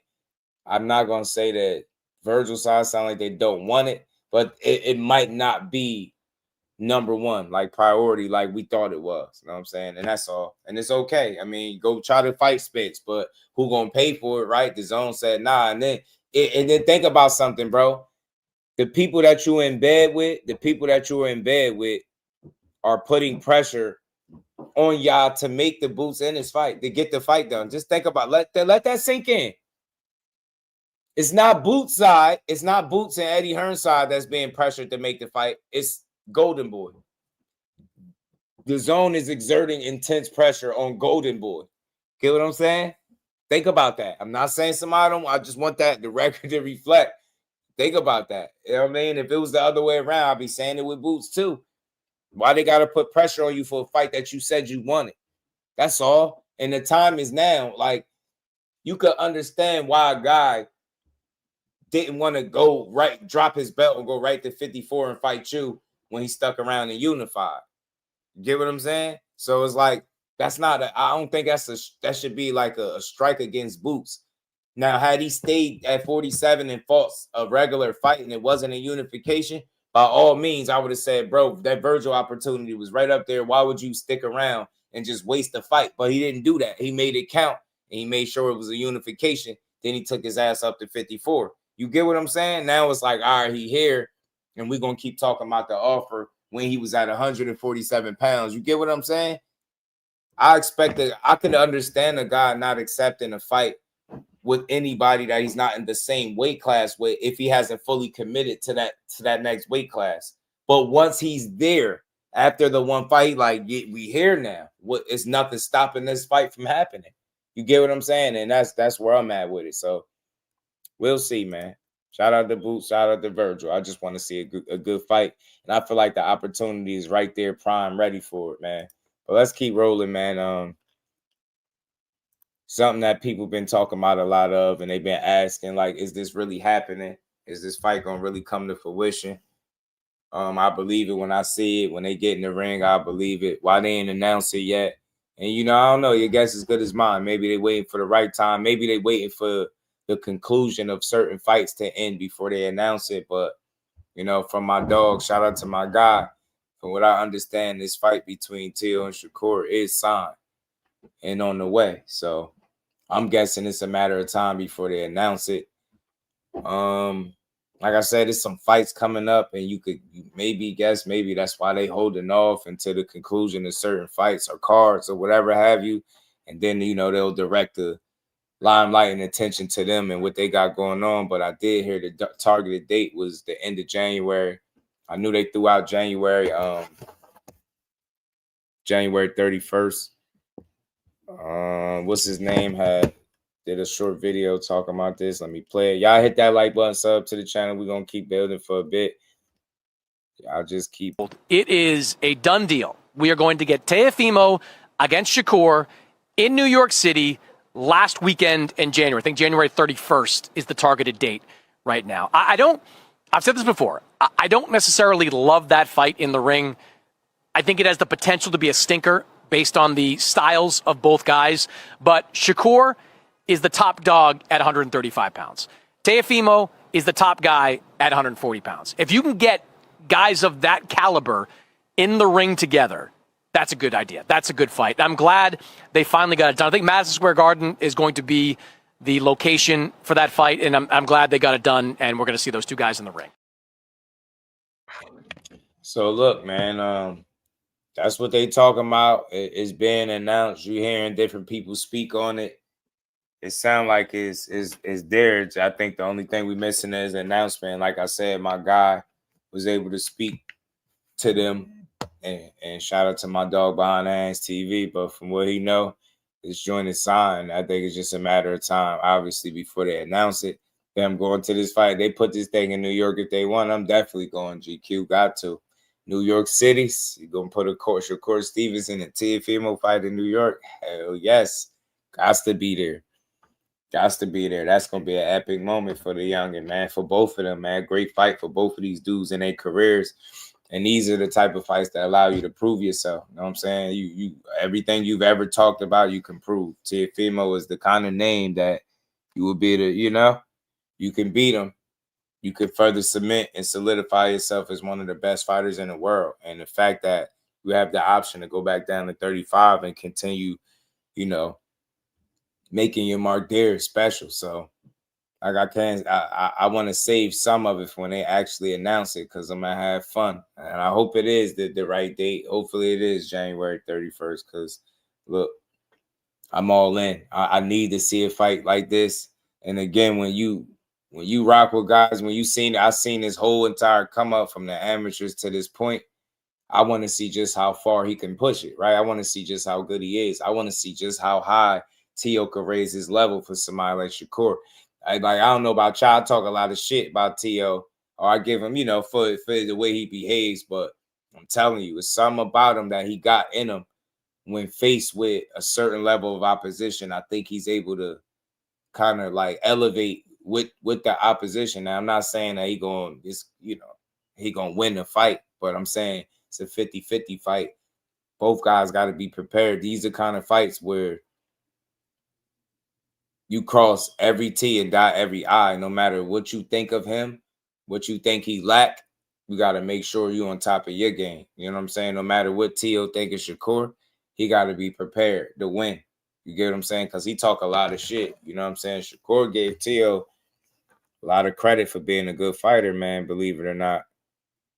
Give him his credit, man. And Teo talk his shit. So I think all fighters talk shit, but at the end of the day, they know real recognize real. I think Teo know what Shakur is and vice versa, man. I mean, Shakur said it in this little clip here about Teo. Gave him his credit. Teo is a bad motherfucker. Like, I respect Teofimo. I respect his skills. I respect that he fights everybody. Teo is not no fighter that ducks anybody. He wants to fight the best, and he'll get in the ring with anybody. So, much respect to Teo. Definitely mutual respect on mine. Yeah, rock him to sleep. That was true once upon a time. It was like that, but he did hit a bit of a turn in his career where he started being, I think, a bit more strategic as to which fights he took. You know, he beat Loma, lost to Cambosis.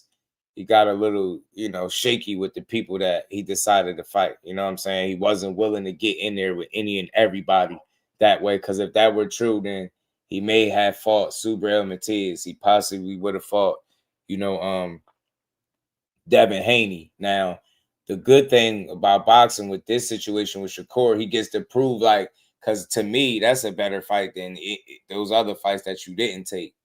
That's going to say something. And maybe he think he got the ups on Shakur because he's been up at 140 and Shakur just moving up there. So maybe he feel like he got some advantages, or maybe he feel like he can just beat him. You know what I'm saying? But definitely got an opportunity to prove it when they announced this fight. Because like I said, I'm hearing from my guy straight from the source that, you know, it's signed. Shakur is a very talented, skillful, technique fighter. Yeah. You know, can't take anything away from it. However, scared to get hit. Scared to get knocked out in front of the world. Scared to get touched up in front of the world. Are you saying that all for the last fight or just in general? In general. In general. Yeah.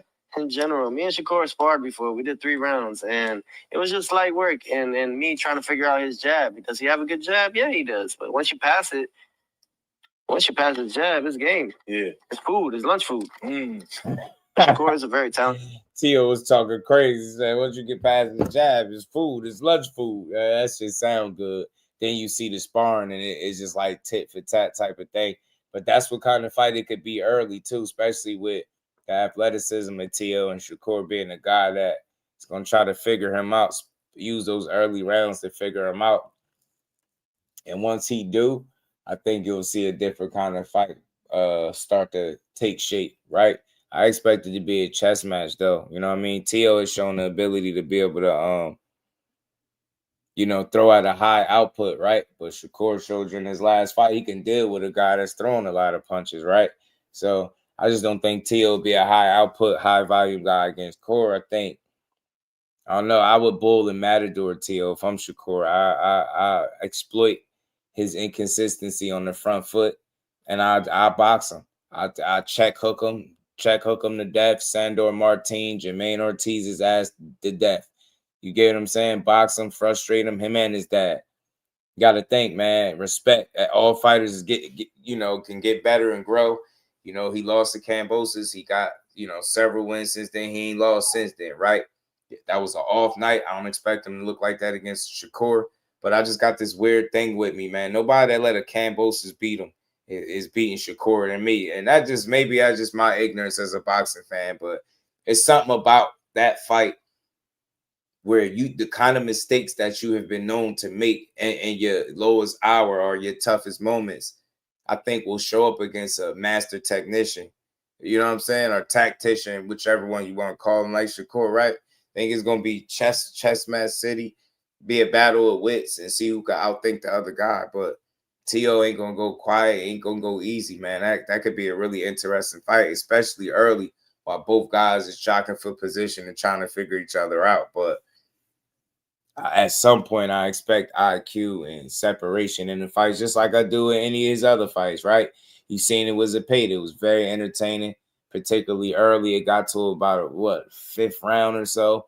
And then you started to see the comfortability of core, and then you seen the separation in the fight. You seen the difference. You was like, okay, at this point, you knew that if Zepeda don't make an adjustment and do something different, Shakur is just going to beat him exactly like, and you seen it, right? So Teofimo, like I said, he struggles with boxers, guys that exploit him being on that front foot and kind of bull and matador, make him go earn it, right? You seen it. He's a sucker for a check hook. You seen that with the Sandor Martin fight, man. Who got a really good check hook? Core do. You know what I'm saying? But Tio is athletic as hell. The most athletic fighter Core gonna be in front of. He fast, quick twitch. You know what I'm saying? Got good punching power. He got some things in there that can create issues and challenges for Shakur too. Just being a faster, more athletic, more elusive, you know what I mean? More active body than what he's used to being in front of him, right? You know what I mean? He's not exactly a Williams Zepeda having to just come forward and throw a bunch of punches. So it's going to be a different look for sure. but it's just not something that I don't think he can figure out over a course of time, right? Over some rounds, right? And it could be a tit for tat type of fight, you know what I mean? But Shakur is really good at winning rounds, and from 3 minutes to 3 minutes, you know what I mean? It ain't too many that's more consistent at it than him. So I think that's where he could beat Tio over time. Putting rounds in the bank, beating him. I don't expect a knockout. Tio's pretty tough. He could take a good shot. He's been on the deck a couple times before, but he can take a pretty good shot. You know what I'm saying? I don't expect Tio's punching power to be this crazy factor. You know what I'm saying? I ain't saying it don't matter, but I ain't expecting it to be like some, he's just not the explosive fighter he was at 135. He's not that. He's not that at 140 to me. And I feel like he gotta work harder. He gotta outbox. He's more of an outboxer at 40. You know what I'm saying? And I think that puts the fight and tips it in Shakur's favor. You talking about a 12-round fight, you talking about a chess match. Round to round, to see who's the better person, who fights the more mistake-free boxing. Get me? I think Shakur makes less mistakes. On top of that, I think he's the fourth most accurate fighter actively in boxing today. I mean, one of the absolute highest plus-minus ratios in all of the sport. So you're gonna, you got Tio dealing with that, but Shakur got to deal with the fact that Tio is a guy that can be overlooked. You can't just count him out. You can't assume that he's not gonna show up. You get me? You just never know what you're gonna get. It's a mixed bag with that guy. You know what I'm saying? But ultimately, I think he does a lot of bluffing. I think that could hurt him. I think he has a tendency to over-rely on his athleticism. That could hurt him. And I think when the fights get the toughest, I don't trust his dad giving the greatest instruction to get him out of the hole. Go back to the Kambosos fight. You get what I'm saying? So I don't know. I feel like Core got the stronger corner, and I feel like he's the more put together mind, right? He's more consistent out of the two in terms of the boxers, the fighters, right? I think Shakur is more consistent from fight to fight. Even on his worst night, we all seen what that was. He still got to win, right? So it's like Tio's dealing with a guy that don't know how to lose, don't want to lose, right? And he hate it. So Corey ain't going easy, right? He going to make this, I think, as tough as fight as possible mentally for Tio, right? Now, some people look at Shakur, he's figure brittle hands, not the biggest puncher, so he's not much of a physical threat. I think that's underrated to a degree, but I think where his bread and butter is at his mental game. I think his ability to outthink you is where he shines, right? And, force the mistakes, take advantage of your mistakes, and limit the mistakes that he made. Now, if you Tio, you want to try to push the pace and force Shakur to fight at a pace he don't want to, force him to make a mistake sooner than he's ready to, things like that, take advantage of him being defensive minded, but that's not going to be easy. We all know that, but it's a fight. You're going to get hit. And if it's any, Tio could hit you. You know what I mean? I don't think it's going to be nobody that he's in front of that he can't hit, but we'll see if he's able to be consistent at hitting Corey, because we all know that, praying for one punch or hoping and praying for one punch is not the best way to go about it. You got to go to his body, in my opinion, and you got to outthink him. Keep the jab in his face, be creative. You know what I mean? No stationary target. You know what I mean? Be an active body in there that Tio knows how to be. But like I said, he do a lot of bluffing. And I feel like a smart fighter won't fall for a lot of those little tactics and things that he do with those lower tier fighters that, kind of take the bait. I don't see Shakur falling for his BS. You get what I'm saying? So I do think overall, man, it's going to be a good fight. Overall, good fight. I'm just waiting for them to announce it. I would like to know what their undercard going to look like as well. You know what I'm saying? I see people are pushing around the internet. I've seen it a couple of times on Twitter with the Keyshawn and the Richardson Hitchens thing. I don't know how solid that is. I haven't got any confirmation that that's something that they pushing. Definitely not on the undercard of Shakur and Tio. I don't know about that. So, I mean, nothing would surprise me at this point in boxing. We've seen a lot of different things, but we just got to see. Boxing with 2-4, what it do, homie? Okay, definitely you could beat Shakur, but Shakur make it look easy yet again. It's possible. Zayas, Baruta, MRC, January 31st, same day as Tio and Core. I'm not sure. So that January 31st date is, I'll say, it's tentative with Core and them because they ain't announced nothing yet, right? But that's look like a targeted date, end of January. So I'm not for sure, but like I said, I got word that that fight is in fact signed, and it just ain't announced it yet. So I'm gonna just sit back and enjoy the ride, man, and see when they come out and announce it. But like I said, I wouldn't be surprised if they allow a card or certain particular card or whatever to, come to its conclusion, and then boom, they pop up and start announcing and promoting this fight. Because what we had in November, October, November, yeah, man, November. Yeah, because you got to figure at some point you want to announce it at some point this month. If you're doing it in January, you would think, right? Some point. So I'm expecting to hear something, but we'll see. We'll see. But I think the good news is that it is signed, right? And as of right now, it don't seem like nobody is, getting in the way of the fight. So that's it. Again, boxing is in a good space, man. They said boxing is dying, but I don't see it.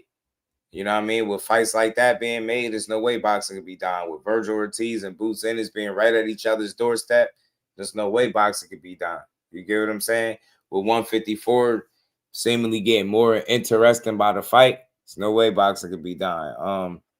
160 about to get a new player too. They say you're gonna have to cut the ring off, be core, even though he's athletic. Huge weakness for him. Yeah, cutting the ring off and being consistent at it without making those mistakes that's gonna cost him. You know what I mean, the corner instructions will be drama if they cut to the corner. Somebody talking back and they ain't listening. Y'all make sure y'all hit that like button. We got 60 people in the building. Hit that like button, sub to the channel, support the build. We're gonna cook for a bit more. Like I said, man, expect the announcement soon. I would think. Cut, what it do, homie? She was about to have his eyes aging like Clagger gave him. I'm telling you, tint his windows. Core got to tint the windows. Tint the windows on them, Core. Tint his windows, G.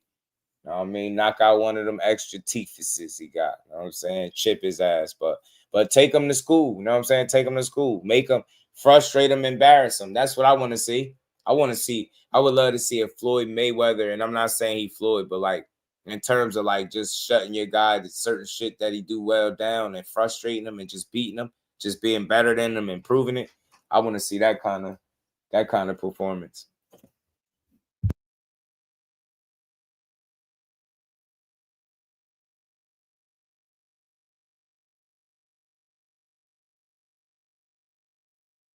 That's what kind of performance I want to see. You know what I'm saying? So that corner instruction gonna be drama. I'm telling you, I want him to have Teo Sr. losing his damn mind in that corner. You know what I'm saying? Lose your mind in that corner. All that you be talking, I want to see you lose your mind in that damn corner. You know what I'm saying? Lose your mind from getting your ass kicked and handed to you. I mean, Chris Algieri has some high praise for Core, man. And if he was to win this fight, I like the stuff he said. He spoke on both sides. If Shakur wins, if he shuts out Teo 11-1, and you're like, whoa, okay. Top pound for pound? Right. And we're like, all right, we're talking Floyd Mayweather type guy.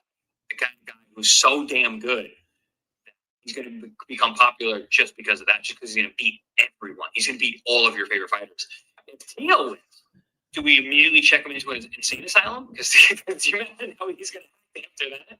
He's going to be flying. I'm all for either outcome. If Shakur wins, he becomes a star. Teofimo wins, he's going to go nuts. He's going to go crazy, and it's going to be great. It's so fun when he does that. When he goes nuts, it's very fun. If Shakur wins...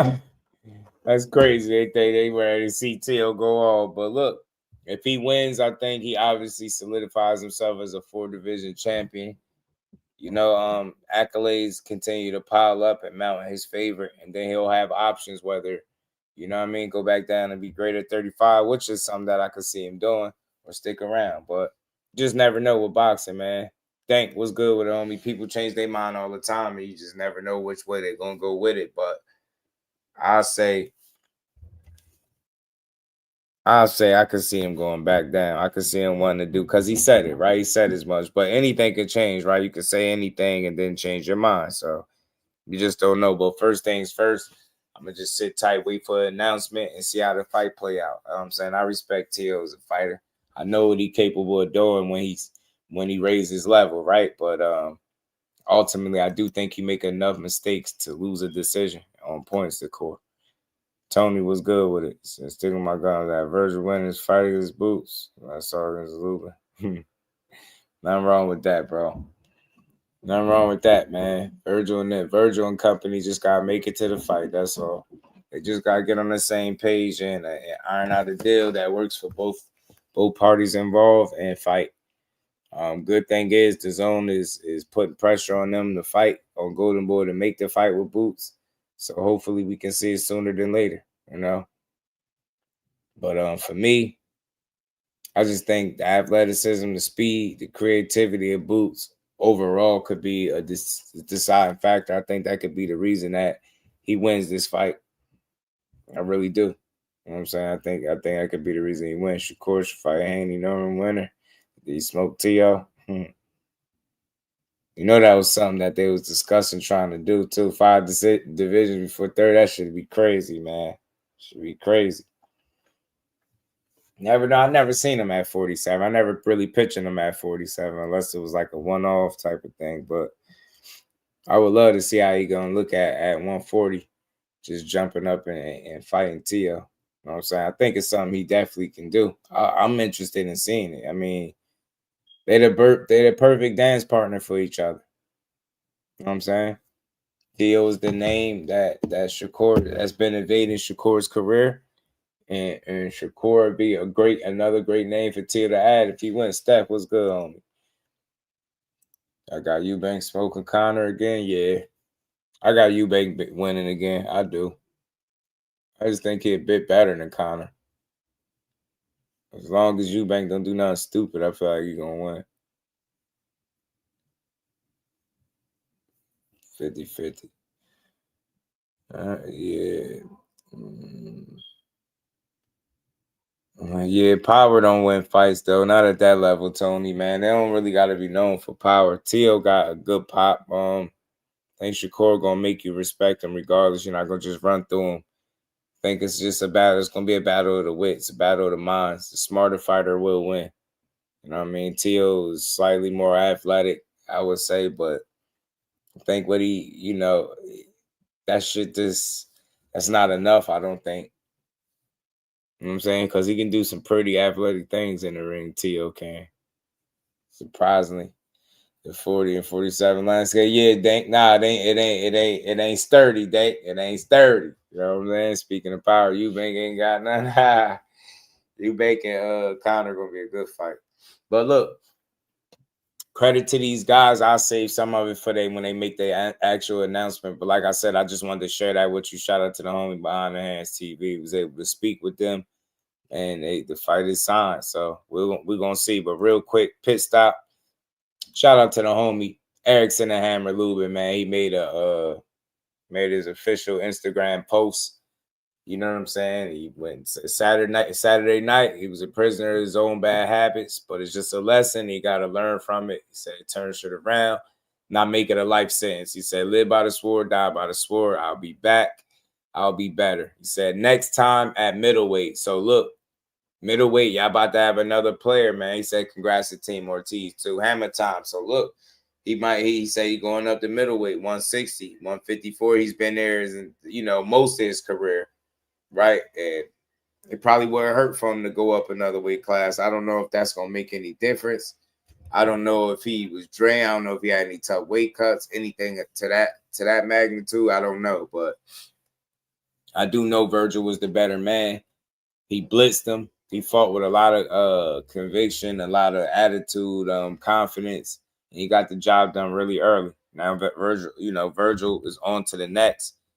The next is Boots Ennis, if you ask me. That's the fight that the people want to see, but they might explore their options, and that's something that we just got to consider as fans. They might decide to try to, go a more lucrative route or something that they deem more lucrative but not as risky. So we'll see.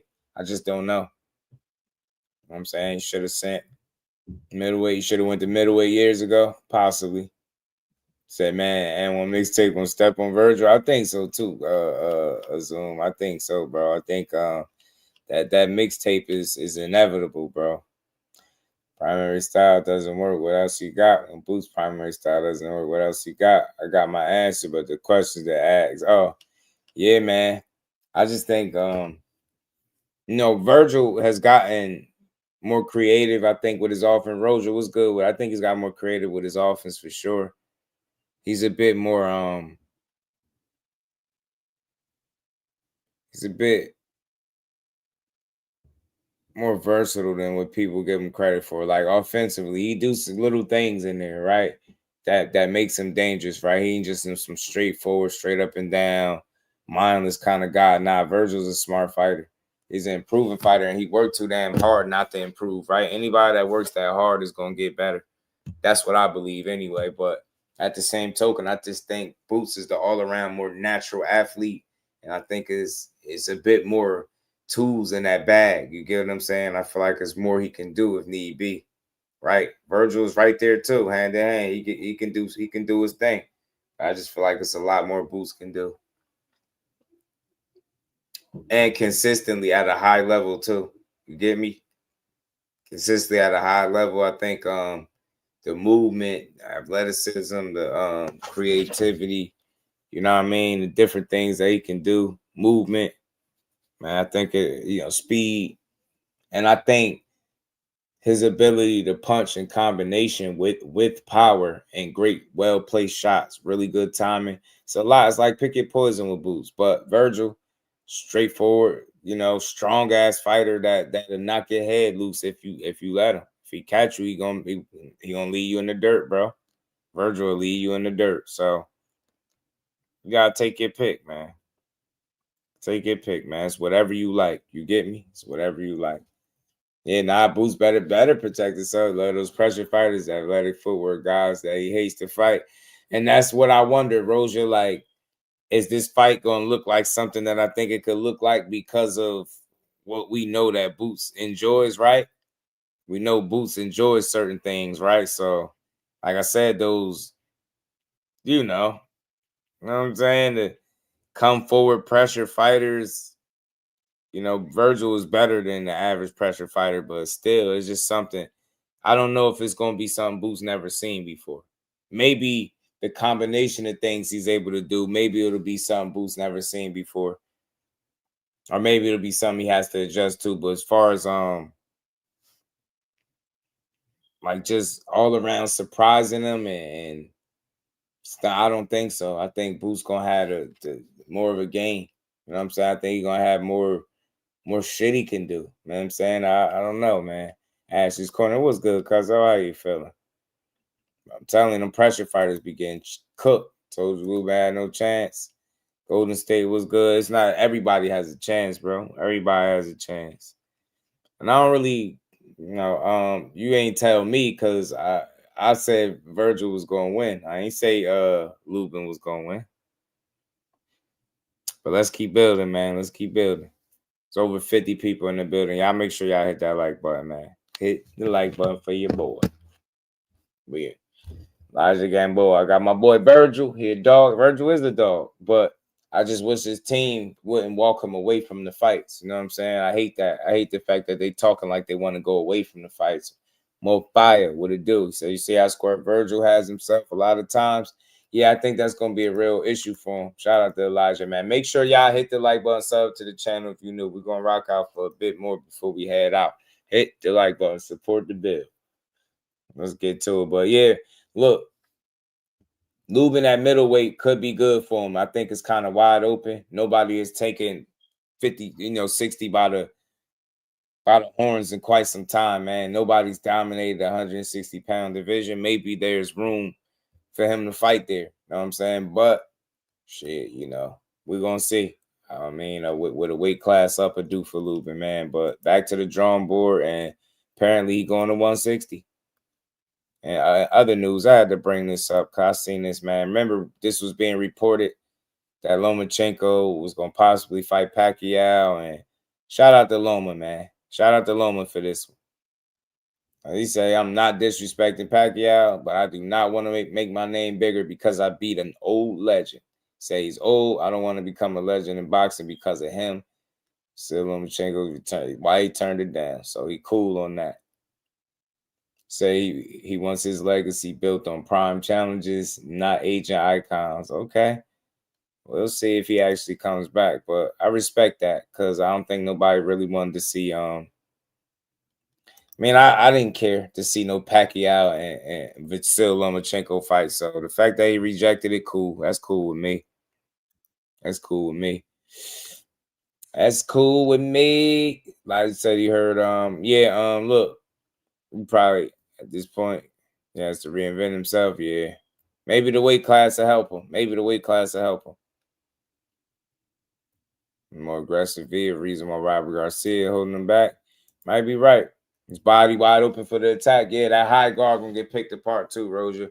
Elijah, shout out to my guy behind the hands TV. He spoke to them over there on that side, Shakur's side directly, man. They said that fight signed. So yeah, I think it's just a matter of time for the announcement, as I was saying earlier. So good. I'm just glad as a boxing fan we get a fight that they was selling this was coming, right? If you somebody that follows Shakur's career, you finally get that kind of opponent where people got to at least respect it, right? Where it's a 50-50 fight type going in, you jumping up a weight class, going in a division where you never fought at, and you fighting an established champion there, right? There's nothing we can say about that bad as boxing fans. And if you Teo, that's a far step up from to Steve Claggers, Arnold Barboza's, and guys like that, right? So, you know, it's a great dance partner for both guys.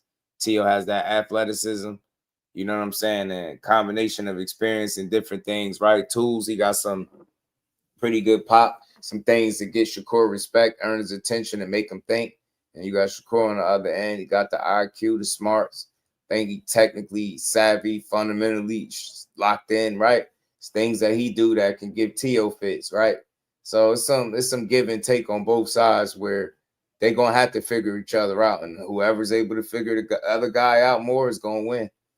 You know what I'm saying? I favor Shakur, but I ain't a guy that just say it's gonna be a blowout like 11-1 and stuff like that. I don't feel like 11-1 is Teo, right? I think Teo could put up more of a scrap than that for sure. You know what I'm saying? But regardless of what, long as he get his hand raised, I'm cool. Go out there and prove just how great you is, or Teo can prove just how great he is. And like I said, you beat Shakur Stevenson. Ain't shit nobody can say about the opponent selection.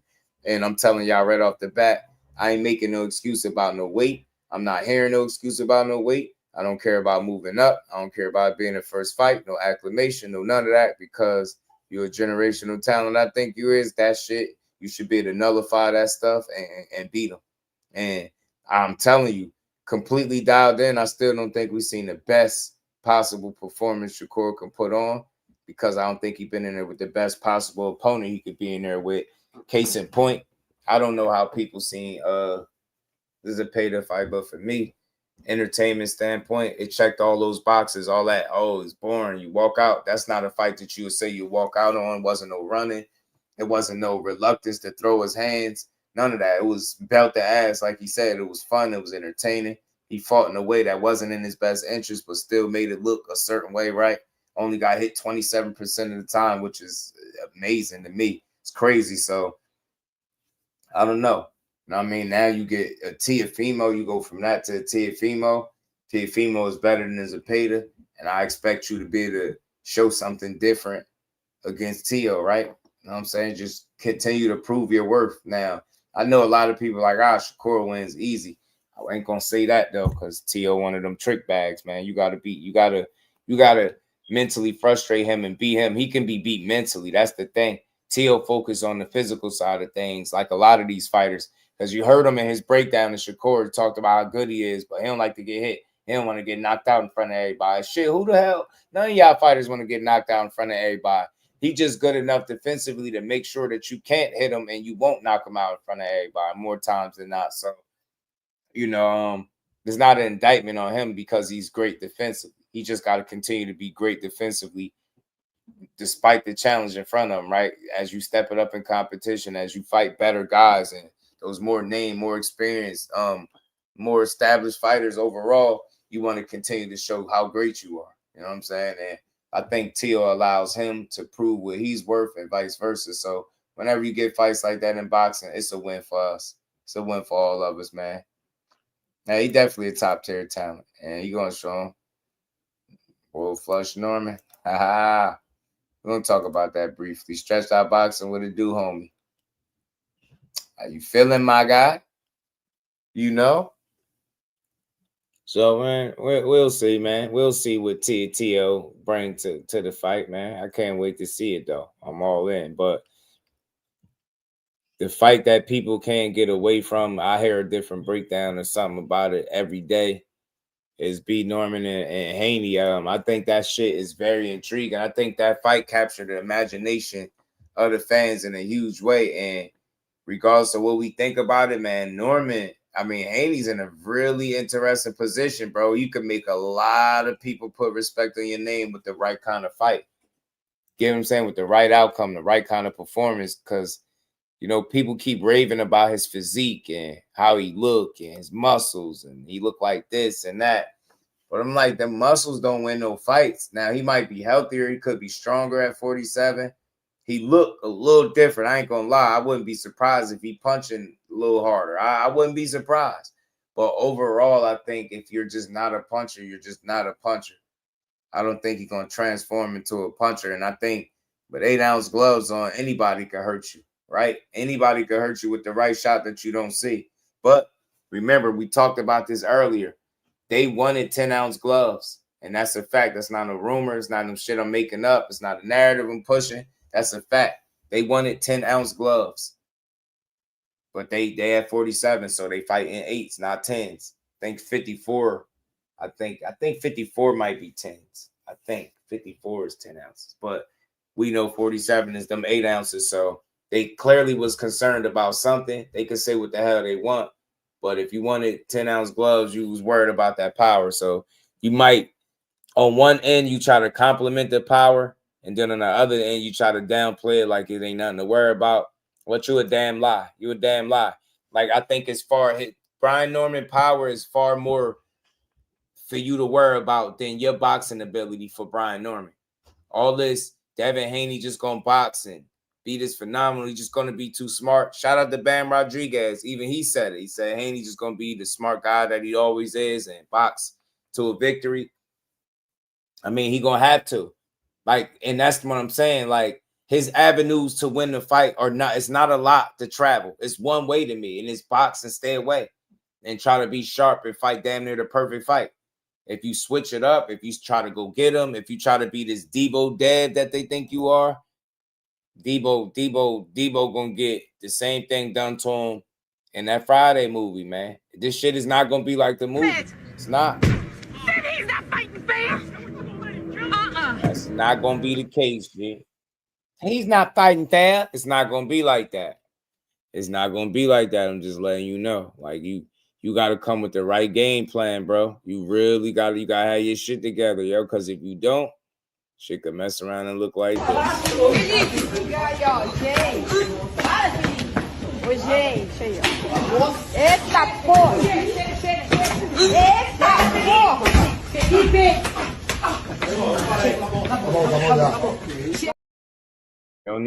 You don't need it to look like that, and you definitely don't need to be like John Gotti was in his last fight. It get like this. It can get like this. It could. It could get just like this.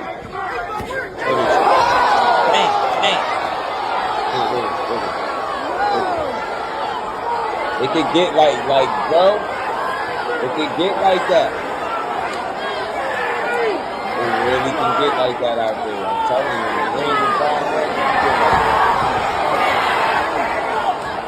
that. Bro, drunk. Yeah, that's all bad. You don't want that. You don't want them celebrating like that. One time for Swipe through all of them. Okay. Yeah. 1, 2, 3, 4. Yeah. So it's 4. It was 4 of them. Mm-hmm. You recording? See, now this is what's wrong with the boxing game. We talking about fighting. He's over here showing me some fashion outfits, man. I don't care about what this man. Look at me, man. I got a $5 tee. You know what I'm saying? The world is yours, pants, got some forces on. That's all you need, man. I'm telling y'all, the boxing game tough. We over here talking about fashion. Talk about fashion, man. We talking about fashion. Y'all seen these outfits? Come and rate them things. Man, I ain't finna rate no outfits, man. I don't care about no outfit, brother. I'm here to throw hands, and that's it. Throw hands and make bands. It's the one and only Yo, Brian Norman said, man, y'all asking me about some fashion, bro. Y'all asking me about fashion, man. You know what I'm saying? I'm about to hurt this man. I don't care what he wearing, man. You hear me? He don't care what he hearing. They really think Norman can't box. Hey, Jordan, I think that's a grave mistake, bro. It's a grave mistake, man. Sound like my cousin I grew up with. Country as hell, man. It's attention to detail. Tony, drills, bro. Drills. You gotta, that's something you gotta drill in the guys head to be defensive responsible. But Virgil's defensive responsible to a degree. He's not completely careless, but when he going for the kill, he going for the kill. Like, but there's holes in his attacks, right? Because he put so much into his offense. He be trying to like murder with every shot. I think that works against him. You've seen it in the Boychuk fight. Boychuk was able to use his aggression and his come forward nature against him. You know what I'm saying? He made it work against him in spots. So Virgil, I think that's something that you got to continue to work on moving forward. You know what I mean? Not putting everything into every shot, changing the speed. You know what I mean? Going through the gears properly and not just going from 0 to 100. You know what I'm saying? But he's a solid guy though. Virgil is, man. He be kind of sturdy behind that high and tight, that high guard, man. He be a little sturdy behind the high guard. Be a little sturdy back there. Behind the Hands TV. Our big homie Ron Sims just started pre-camp in Vegas with some dude from Jersey. You know it. Behind the Hands TV. My dog. What's good with it, bro? I was just talking about you a little bit before you popped up in here, man. I was just talking about you. Big homie Ron Sims just started. Yeah, man. You know what time it is, huh? You know what time it is, man. Time to get ready. And real quick, Core responded to Tim Bradley. Tim Bradley, remember the comments about him sparring Jake Paul and all that stuff. And his fighter, Jake Paul.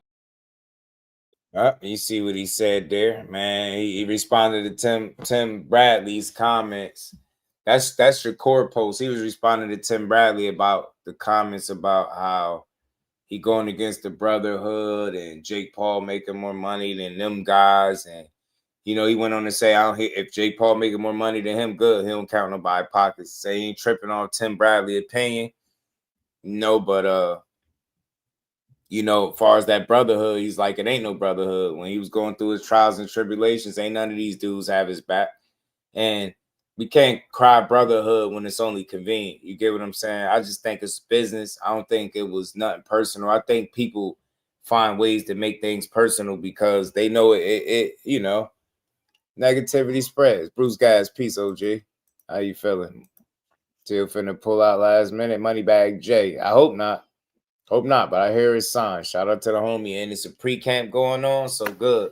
So, yeah, Corey ain't take too kindly to them Tim Bradley comments, but he ain't go crazy. He just, lately he been on some chill, like, man, hey, it is what it is. That's how you feel. Well, this is what I'm on. So, now I like it, whether you love it or hate it. That you don't like it, too bad. But it is what it is. You feel me? Brian Norman gonna get dropped. He's going to get dropped. And then y'all gonna call him trash. Every one of y'all that's calling in here talking all this, oh, Brian Norman gonna shock the world. Man, as you said, you put some money on him, you better go get your money back. You better go get your refund or you about to lose that. That's gone. He gonna wash his board. This is gonna be a classic masterclass beat down. For all of y'all talking about Devin running. Devin didn't run from Loma. He stepped to Loma, beat Loma up, had him in the locker room crying. Now Loma out here depressed eating, looking like he about 1 190 or something. Loma looking like he borderline 200 pounds, sad as hell. Like he eating ice cream out the carton directly and drinking milkshakes and shit. He depressed. He ain't got over the ass whooping. He had Ramirez on the ambulance. Y'all talking about he running. He hit Ramirez 70 times and put him on the ambulance. Ramirez ain't want no more of them punches. Yo, these people, them take shout out to Ness. The boxing was them takes on them callers be funny. That's why I play them so much. But look, anybody could get dropped in a fight. You can get caught with a shot you don't see, a shot where you all balance, any of that stuff. Devin could drop people. He dropped Regis. When Regis was talking about how he ain't had no pillow fisted. I just think the difference here is you dealing with a different athlete overall, and I think that could be a contributing factor to this fight. Like y'all focusing on getting dropped. Y'all here guaranteeing knockouts based off physiques, pictures of his body and shit like that. He got a six-packs and some veins in his arm. And y'all like, yeah, man, he about to knock Brian Norman out, bro. Y'all better hope. You better hope he don't go out there and hear that shit y'all pushing, because when y'all gonna learn? You are who you are. This man ain't gonna be closer than he is to 30 than 20. And all of a sudden, I think be a KO guy, right? That doesn't mean he couldn't not get a knockout on the 22nd, right? Anything is possible. You know what I mean? Shit, what a broke clock is right twice a day, right? So, like, you very well could be right, but y'all been talking this knockout shit and what he gonna do and his power shit and all these muscles and his new physique.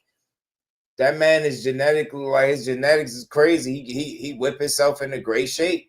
You know what I'm saying? But he said he been eating real good too. So he said he been able to eat a lot at welterweight, man. But hopefully he ain't had no fat camps, and hopefully he been focusing on strategy and game plan, executing, because he gonna need it. He is gonna need it. I'm telling you. Excuse me, y'all. He gonna need more than a jab. Not gonna win off a jab alone. He gotta put some work in, bro. He gotta put some work in.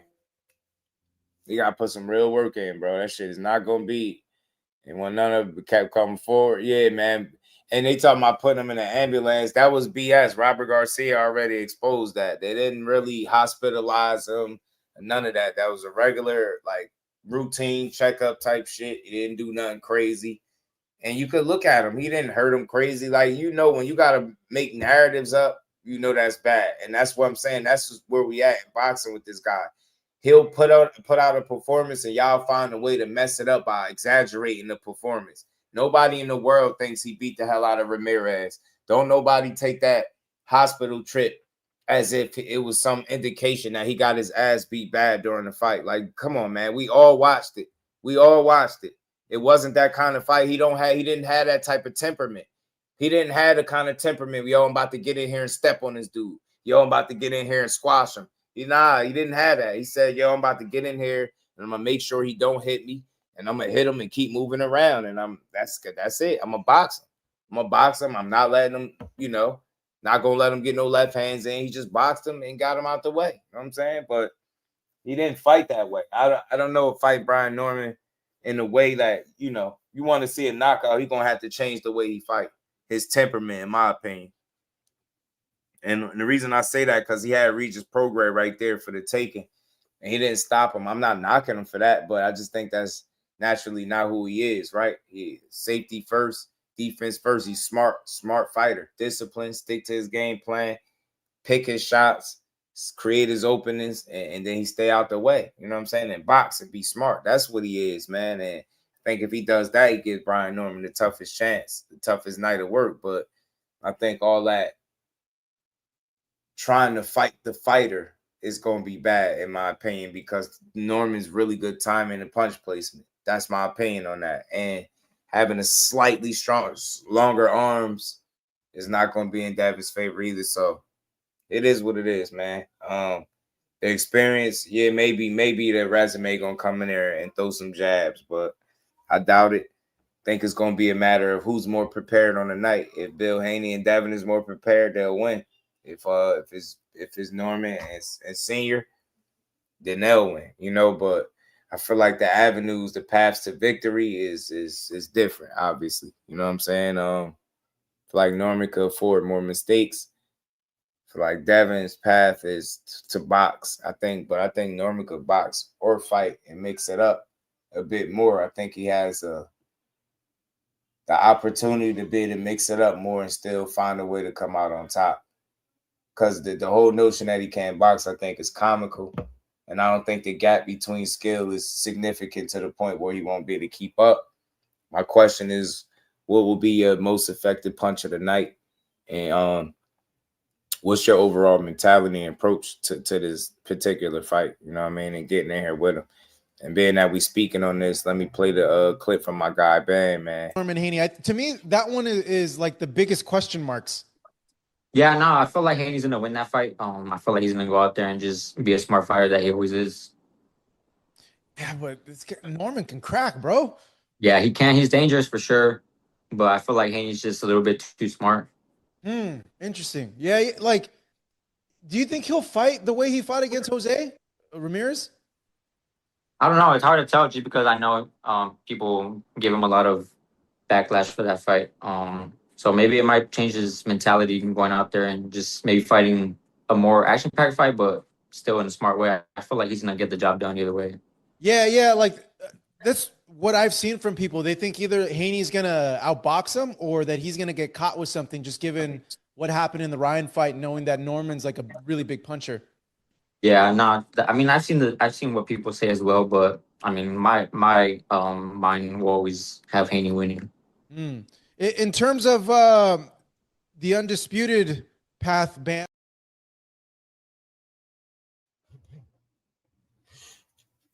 Shout out to Marcos Villegas. And see, Bam's on that side. He think Haney could box, be smart, outbox him and win. I mean, look, that shit is very possible, bro. But overall, it's just about strengths and weaknesses, right? And I think some of the strengths that Brian Norman has, if he's successful in them areas, that gives Devin trouble.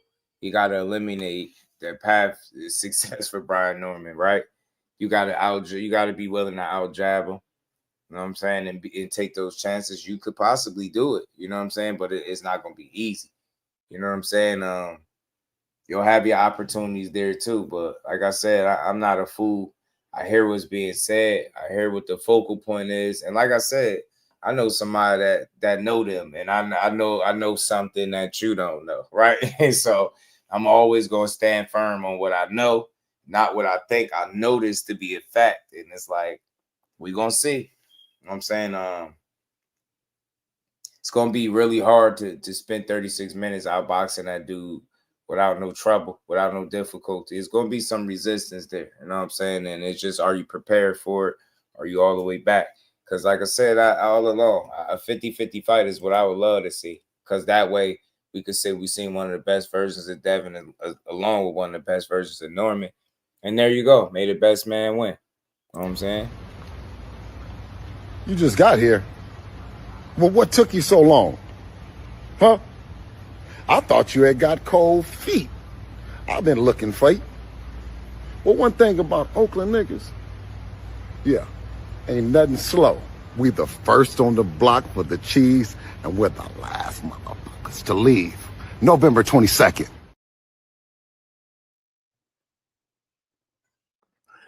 November 2nd. They said they been out there too, man. They said that's a bit of a lie. D-Free, what it do? I just seen him pop in there. What it do, D-Free? Was good with it. Everybody not popping up in here. I don't know if I like this. If forget boxing, you're going to have to fight that ninja to win. Yes, dog. Yeah.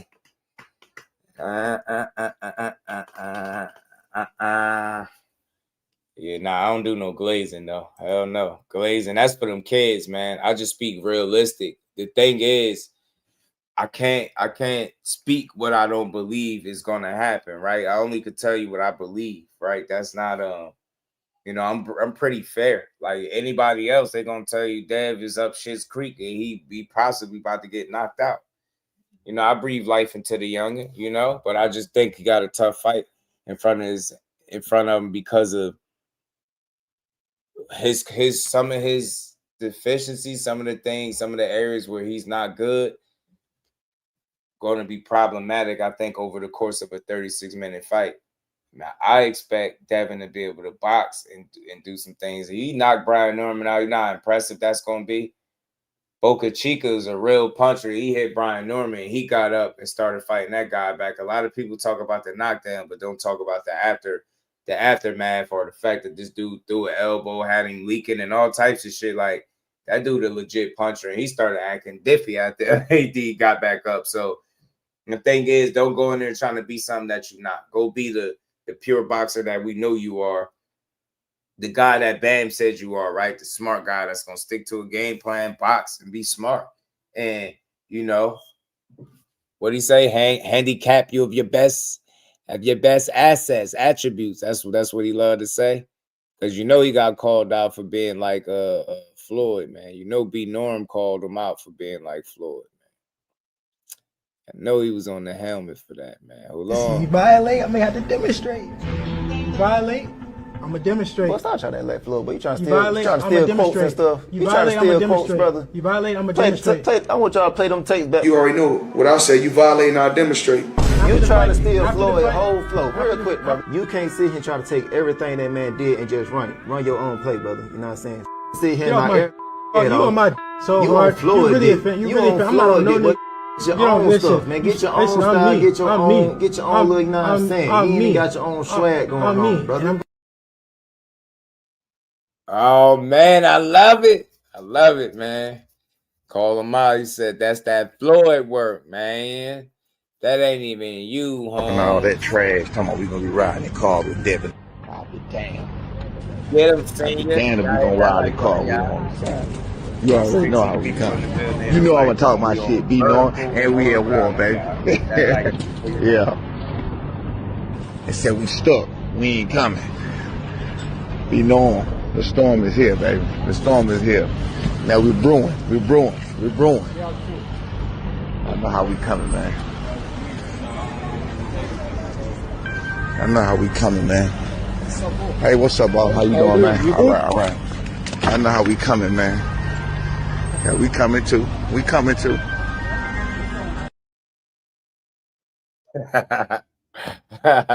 See, you're funny, as hell.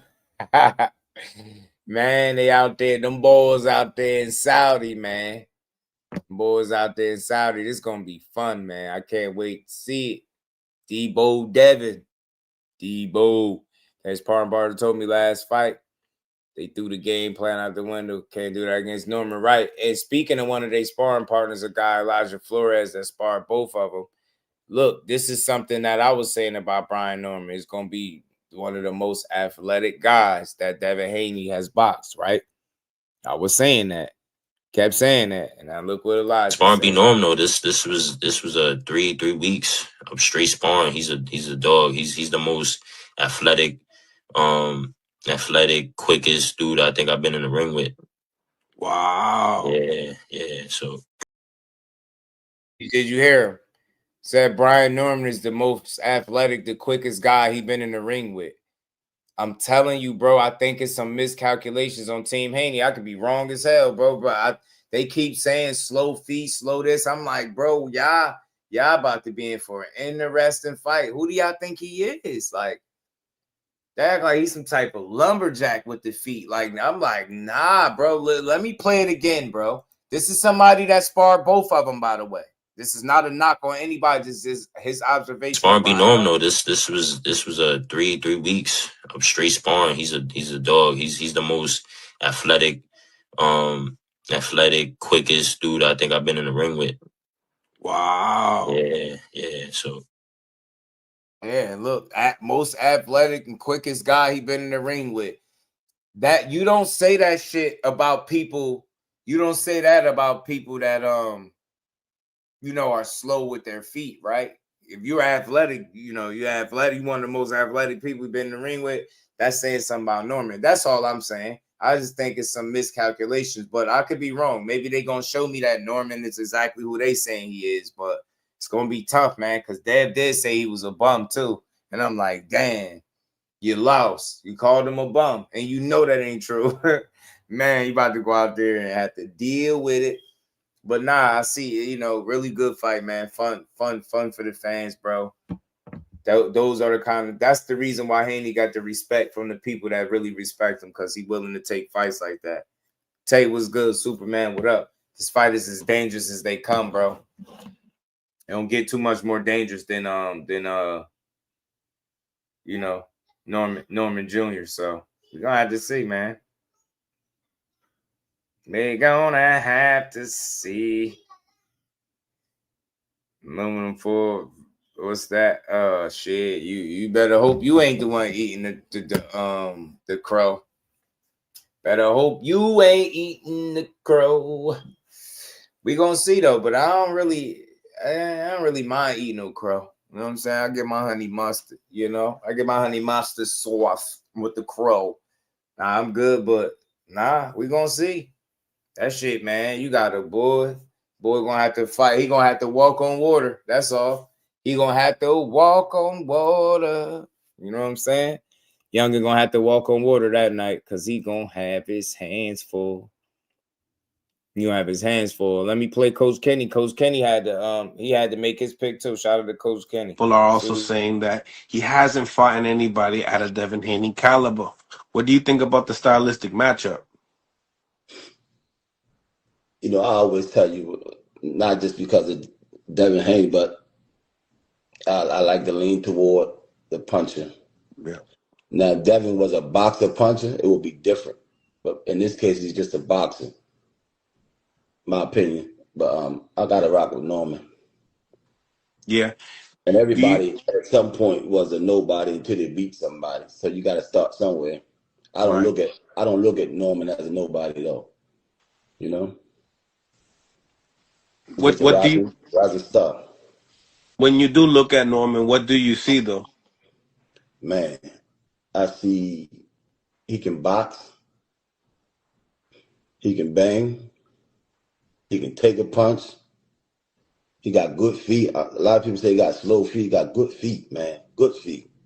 And I see he got a selection of punches on each hand, but you know, a little bit more than Haney, my opinion. His selection of punches on the inside, his twitch muscles, he get them off better. He has more game in the inside. Yeah, and he's not a bad boxer at all. You know, I was watching one video. Whoever did the video thought they was showing Devin Haney, but they was showing Brian Norman, and they was talking about how good Devin Haney can box. Look at this jab, look at this. But at the whole time, it was a Brian Norman clip. It was crazy, man. I got it in my phone. But bro. Hats off to both fighters and both dads, you know, for getting the M's in their son's pocket. Blessing to both dads, man. For sure. You know, nothing against Haney. I always lean towards the punching. Right. Yeah, because the punch can always get himself out of trouble. He can get himself out of the hole if he wind up falling back in the fight. You know what I mean? Mm-hmm. Especially during the exchanges. Exactly. As long as he's on his feet, he can at any given time turn it around. You know? Yeah, I hear you. That's the separation, because you have a lot of people that say, "Oh, hey, listen, this is boxing. All punches hurt." I mean, we even said we heard. Now Devin can he got some pop. I ain't saying he can't. Everybody can punch him, you know, but I've never seen a welterweight. He can't change the momentum with one punch. And I never seen a welterweight championship fight where either fighter didn't have to engage, you know? Mm-hmm. Both fighters gonna have to engage at some point. Mm-hmm. You know? And that's gonna make the difference. That's gonna make the difference in the fight, I think. When it's time to engage, can you? There you go. They're gonna break down from coach, man. You know what I mean? A lot of people, they post these videos of people training, running, sit-ups, pull-ups, breathing methods, but the videos don't show pain. Pain come with this shit when you're in an actual fight. Are you willing to take the pain? Are you durable? You know what I mean? Do you have a tolerance for pain? That's the shit that's gonna make the difference. Yeah. So that's the difference maker. You feel like that's gonna kind of show? Like, what do you think round by round? How do you see that the fight will play out? Because a lot of people are looking at, they're misleading on Norman's like skills. I got Devin boxing like he normally do. He might try to stand in the pocket a little bit more. But I got Haney, you know, being a hunter, you know, being a stalker in the fight. You know? Haney will be the prey. Yeah. No. Yeah, I ain't gonna say he's the prey, but you know. That sounds a little vicious. Yeah. It sounds like he's not capable to hang in there blow for blow with him when saying that like that. Yeah. But you feel like he's gonna be not the aggressor. He might try to be the aggressor at times, but that's not him. You know, you can work on it in camp, but you need time to make that transition. It's not gonna happen in a couple of months. You know what I mean? He might start out trying to be the aggressor. It might work a couple of rounds, but at some point he's gonna go back to the old Haney because that's his style. Now, if he had more time in the gym to work on it, it might be different. But fighters always try. Shout out to Coach Kenny, man. He made Mo X. My the link being there. He said I seen Dad get dropped by a 14-year-old. Never looked at him the same again. Yeah, if you get beat by a bum for calling him a bum, that's gonna look bad, man. Ain't no bums. Brian Norman and Dev, what was it? Dev Dollars went. I mean, what was it? Brian Norman Sr. and Bill Haney had a little back. Devo, at Devo. You know what I'm saying? That did that. He's not fighting fair. That boy Debo. But yeah, the only reason I bring up him calling the fighter a bum is because like he hasn't learned to stop giving those rinse, wash, and repeat answers in his press conferences, right? For me, right, you call a fighter a bum, are you gonna want to get credit for the guy that you're calling a bum? Because if you beat him, you're gonna want credit, right? So that's my only thing. I just wish fighters, and not just Devin, but I wish he'd learn it, and him in particular, because he one of the guys that get a lot of credit for you know, taking challenges and not shying away from nobody, right? But for me, I just wish he would speak more life into his opponents, right? So that way, when you do go out there and you beat their ass, Dad, you can get your 100% credit because people can't say they got you quoting saying, yo, you just beat up a bum. You get what I'm saying? Now, and I get it to a degree. It's a little trash talking banter, but I think there's other things you can say besides a bum. Like, I even though it's rinse, wash, and repeat, as far as like you ain't on my level, I can deal with that more so than this dude is a bum. I ain't want to say now he's really a bum, but then in the next breath you're gonna say you're the best guy at welterweight and you're the most dangerous guy, right? And you're gonna want credit for that, beating the best and the most dangerous. That's all I'm saying. So when he say that, I feel like he can go another direction with it. But to each his own. He can say what he want. He got to back it up. You know what I mean? It's all good. It's the hype business. He could talk a little trash. The fight just better not end up like that. What you say, nigga? I kill you in this bitch. Yo, they said Norman gonna have Dev like that, bro. Yo, he better not. He gonna do him like that. What you say, nigga? He better not do him like that. Better not let that boy grab you like that. You know what I'm saying, Dev? Better not let him grab you like that. That'd be wild. But nah, man. Good fight ahead, man. May the best man win. I rock with both of them. Shout out to my brother Mike Kirkland, man. He said Dad told Junior to come get beat down and get pop juice too. Shout out to Mike. Facts. Noakes getting smoked. So look, we're gonna keep rolling. We're gonna talk about a couple things before we get out of here. Sam Noakes, I like him. He's confident, man. He's very confident. He feels like he questioned Abdullah Mason getting dropped. You know what I'm saying? He's saying he don't put too much into it, but he just wondered if that was him, right? Getting hit with that shot or if he was hitting him. So he feel like he's going to stop Abdullah. I want to see it. I think Abdullah Mason going to stop him. I really do. And the new is on the way. New WBO champion, Abdullah Mason, man, from Ohio. Was it Cleveland? Yeah, Cleveland. Y'all got y'all one, man, because he might as well go ahead and they might as well go ahead and pack that belt up for Abdullah. I ain't going to lie. I ain't even about to play with it. Nah, I don't think this is about to be no tough-ass fight. Nah, I think he about to shine. I think he about to see a star-making type performance, man. I think he about to show out. You know what I'm saying? I think he's going to be well prepared for this title shot, and I think it's going to show. I think Mason about to beat what my bro Ant be saying, Earth, Wind, and Fire out of Sam Noakes. Sam Noakes talking that knockout stuff. I like it. He's supposed to talk like that. He's confident. He got some boxing ability. He got some really good power. But I just don't think ultimately fast or athletic enough for Abdullah Mason. I think the speed, the power, combination of quickness and different things, reflexes, all that stuff, I think is going to be a lot for Sam Noakes. And I could see Abdullah knocking him out anywhere from 5 to 8, something like that. You know what I mean? 9 if he tough. You get me?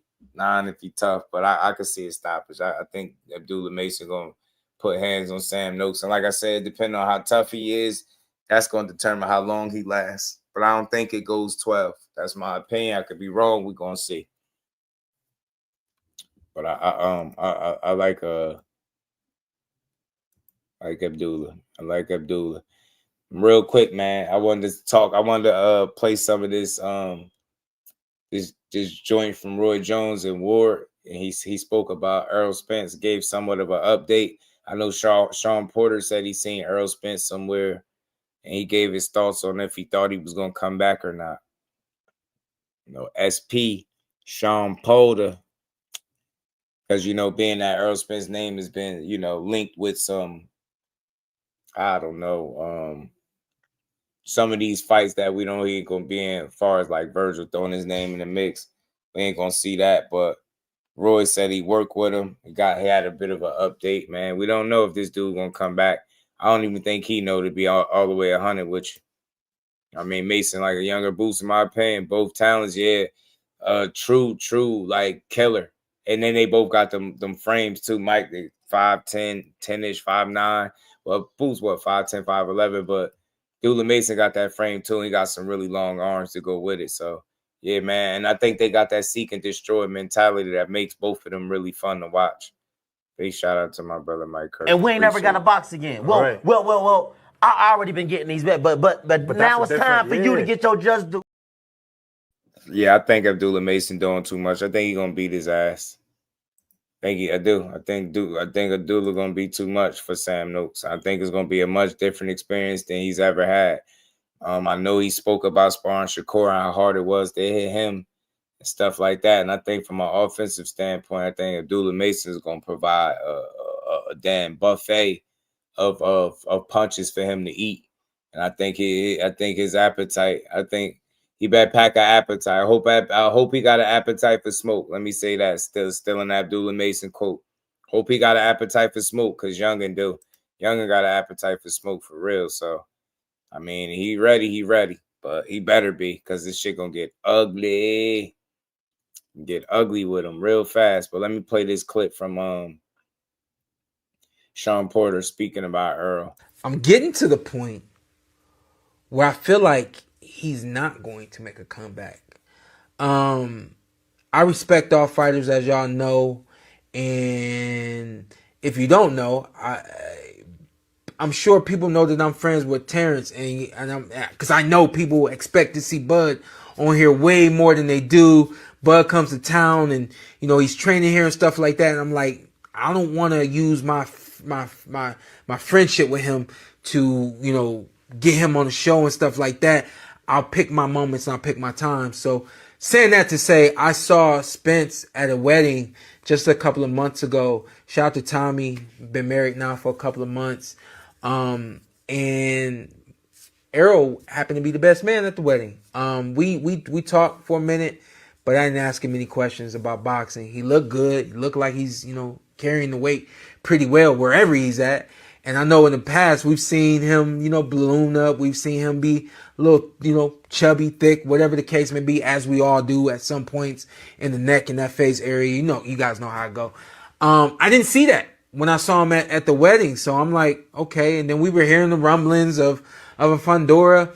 When I think fighters get to a point where they want this, but they haven't been performing there. And I think that might be the case with Errol Spence Jr. Certainly was the case in my opinion, with Keith Thurman and also with Danny Garcia. I feel, even though they did battle injuries, I felt another big part of that was They wanted big pay against lower opponent. They didn't want to come back and get big pay against a big opponent. It's a part of the game. And I got a feeling that that's what Errol's looking at right now. I think Errol's looking at how can I, get the money that I'm used to getting. And, for the sake of words, he's got to get his feet wet again. He's got to see how he feels in, game night. And as far as I know, he still doesn't have a coach. So it's a lot of things lingering right now with Errol. I'm not sure if he makes a comeback. This, unfortunately, is the one thing that I do know. Most fighters walk away until they have to come back. And usually it's the finance situation that brings them back. Certainly hope that doesn't end up being the case with Errol. If I had to bet on it right now, I would bet that Errol makes a comeback.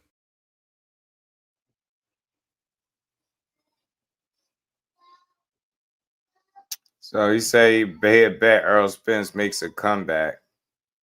And look, I think all of us personally wouldn't mind seeing him make a comeback if he can make one and be healthy doing it. But that's, you just never know. They asked him about if he was coming back. He kind of said, yeah, then stopped, called himself, and was like, I don't know. So you just don't know. I know it was some talk about Charlo possibly predicted him and Virgil fighting. Remember when he said him and Virgil, the winner of them guys? He was saying that when he was calling out Boots and Crawford. Charlo did, but I don't think it's nothing to that. The zone shot that down. I don't think that fight gonna come to fruition. And we just don't know what Errol Spence gonna do on the way back. But this was a brief segment of the show between Ward and Roy Jones, as far as they spoke up briefly on Errol's situation, his possible comeback. I know Roy said it's something he was going to do some work with him or something like that. Yeah. He's proven that. Exactly. He's proven that. Man, I saw Errol Spence at the fight on Saturday. Dallas native, Fort Worth is right there next to Dallas. And man, it made me feel good because, Errol has been to himself, rebuilding, recovering, spending time with his family, all the things that you would expect, a man like that to do. Errol has been very, very open about being a family man. His kids come to camp. He talks about his kids all the time. And it was good to see him looking good, shining, just, smiling and being around the fight game. I miss Errol Spence around the fight game. And it looked like to me that the fans missed Errol Spence. And I think he deserves that because people want to compare the UFC to boxing. And it's always a conversation about what's better, just all the different stuff. What sport is more popular? But one thing you cannot take from the fans of the UFC, that win, lose, or draw, you will be respected. We're going to honor you and we're going to show you love. We don't do that in boxing. Nope. You lose one time. Yep. You got the magic. Do that in boxing. You lose one time. Mm-hmm. Finish. I told you he wasn't nothing. I told you he ain't never fought nobody. Yep. And as soon as he fought that guy, that was going to happen. And we got to change that because Errol Spence is a guy that has always fought the best competition. He's always looked for the best challenges. He was a guy that said and coined the phrase, I don't do tune-ups. I respect it. I believe in tune-ups. Give me my gimme fight, and then I'll go fight him. That ain't Errol Spence. Errol Spence has had detached retinas, horrific car accident that almost took his life. And he comes right back and fights a number one contender, a top contender, or another champion. So for me, it was great seeing him in the element again because for athletes and fighters, when you really believe that you're going to beat a guy, like he believed he was going to beat Terrence, and it ends the way that it ends, that's going to shake you up. You gotta answer a lot of questions to yourself, not media, not fans, not even your family, to yourself. What happened? How did this happen? I didn't see this coming. And sometimes, shout out to Big Keith. What's good with it, bro? Yeah, he be on it, man. Roy, you got to get away to rebuild internally. You got to make the decision. Do I even like the sport? Like I said earlier, do I even want to be around these people? Is this something I still want to do? And I've seen Errol in the gym, and I saw him amongst the people Saturday, man, and it just made me feel good, bro, for him to get that love that he was supposed to get and to see Errol Spence back around the fight game. And he deserved all the love that he got because he truly put Dallas back on the map in boxing. Man, he did, man. That's why I say it's easy to forget about you when you lose. Everybody loves a winner, but I think a different kind of story get told once a guy actually fall from grace or take that first loss and don't look invincible no more, don't look unbeatable. See how many people really rock with him. Shout out to Mike Kirkman. Appreciate the love holding me down in the chat. Respect to Spence. Appreciate what he gave me. Game to the end. I'm telling you, all the way to the end. Okay, you gotta rock with it, man. And we ain't never got to box again. Well. I already been getting these bets, but now it's time for you to get your just do. Never avoided no smoke, none of that. Always was with it. You understand me? He put Dallas back on the map, so he deserved everything he got. My daughter cried when he lost because she was such a fan of him, and that's crazy. He had done for Dallas. That's he real. put Dallas back on the map, so he deserved everything he got. That's real. My daughter cried when he lost because she was such a fan of him, and knowing what he had done for Dallas, she was deeply. Wow, he said his daughter cried when Spence lost. He hurt when he lost that fight, so it's like a lot of people do really love Errol Spence because he's a downright, down to earth, very good guy. You know, and I'm supposed to go work with him some tomorrow. As a matter of fact, I'm going to Dallas tomorrow to work with him a little bit and see where he at, see what we can help him get back to, because I do want to see him get back on that horse and ride again. Those fans at that fight the weekend, they want to see him get back on the horse and ride again. So if anything we can do to help him out, I'm going to go see what I can do to help get him back on the horse. And like I said, I don't have to be his trainer. I just want to help him get going and see what he can do. If he likes it, cool, just get back up. Sometimes we all go through these things. But the main thing is, can you get up from it? You're not judged by how you go down, it's how you get up. Talk to him, all of us want to see him get up. And if he just had one more fight just for the fun of it, just say, okay, I'm going to go out on my shield, I'm going to go out right, I'm cool with that too. But I am going to definitely go, I'm going to go help him out tomorrow, start working with him. I'm going to try to give him a couple of days of work, see where he at. And y'all like the Roy and Errol connection? He's going to go with it, I'm sure. He wouldn't come to that arena if he wasn't thinking about it. So he was lit up in that arena. He loved that fan support. You could tell he was in his elements, and that made me happier than anything because he was glowing in that element. That means he still got it, and he wants to be in the element again. And Ortiz knows that too. This is why he said his name. And that shows you the impact that Errol had throughout the game. That shows you the stamp that he's put on the game. Hey, you notice what he said though behind the hands? He ain't even got to be his trainer. He just want to help him get back. Any way he can help him get back. That star power that he's had. He's been away from the game for other words, don't train. Year and a half, I think it is. And a fighter who is peaking, a fighter who is on the verge of fighting the biggest fight of his career, and I'm talking about Virgil Ortiz. He's thinking about Errol Spence. Said something he always in the building. Said something he always wanted to do. Always wanted to fight Errol. But I'm saying he mentioned that man because of the impact that Errol has had. So, man, salute to the brother Errol Spence. Man, we pulling for you. I don't care if you ever fight again. I know you winning in life. You have a beautiful family. I know he got some land out there in Dallas, and he's just enjoying himself. Man, y'all brothers that got land, y'all ain't saying y'all happy all the time, but man, y'all move a little bit different. It's almost like I can work in the madness, but I got my safe haven. I got my spot that I can go back to. So here's the thing, Dre. It's like even with Errol, when you first come off of a loss and you come back out, like you said, the thing we need to get is that in the UFC, they love their guys regardless. In boxing, some love, but some hate on you. You understand me? I know he wouldn't. And no matter what the reason may be, they don't look at all that. They just wait and hate on you anyway. So to come out and see that you still have that kind of love makes you really happy and makes you feel proud for what you stood for and what you did. But at the same time, if you come out and you realize you don't have that love, when you get back to your land and these chickens and these dogs and these cows and these horses and these goats see you, they gonna love you. You ain't never lost to them. They still love you like you number one. You understand me? And you're gonna always be number one to them. You understand me? And so it's like having that helps you keep a balance in life and makes you look at things from the way God would see things. Hey, son, you went out and did what I gave you the talent to go out and do. I'm very happy with that. You ain't supposed to win them all. You ain't God, but you did what you're supposed to do. I'm cool with that. So let's go. You all good. That's how those animals in that farm make you feel. You understand me? So that's why people with that kind of stuff seem to be able to get over it quicker, because we have a peace and a form of tranquility that we get from that farm. You understand? Those I like animals, what Roy they give you talking a about. different kind of love. You know, they give you everlasting love, forgiving love. You understand me? They don't care what happens. They just want you back.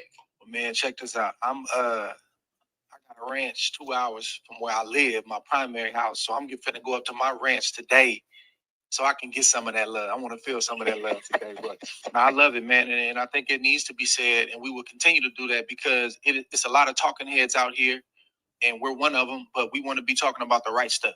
Yeah. Talk to him, Roy. The weight conversation and all the different things. Me and you don't always agree. A lot of times we do agree, but at the end of the agreeing or disagreeing, we want people to be more knowledgeable, to walk away and say, okay, I get that now. So when you and Hey, man, I don't preach that over here. You heard what Roy just said? Tell me I don't preach this over all here. the different things, me and you don't always agree. A lot of times we do agree, but at the end of the agreeing or disagreeing, we want people to be more knowledgeable, to walk away and say, okay, I get that now. So when you in the comment section, you know what you're talking about. When you at the job, you know what you're talking about. You talking to your buddy, you know what you're talking about. Because we can't have you out here sounding like you know what you're talking about, but you really don't. We wouldn't have a successful show. Absolutely. Man, that was good, man. That was cool. They just spoke about EJ. I wanted y'all to hear that. You just never know if he planned on coming back. Said he was around. You know, Sean Porter talked about it. He said if he had the bet, he would say that he's gonna come back. So you don't know. Seeing him at a fight is a good thing. Him having his weight down and in check is a good thing. But seeing him enjoy his family is cool too.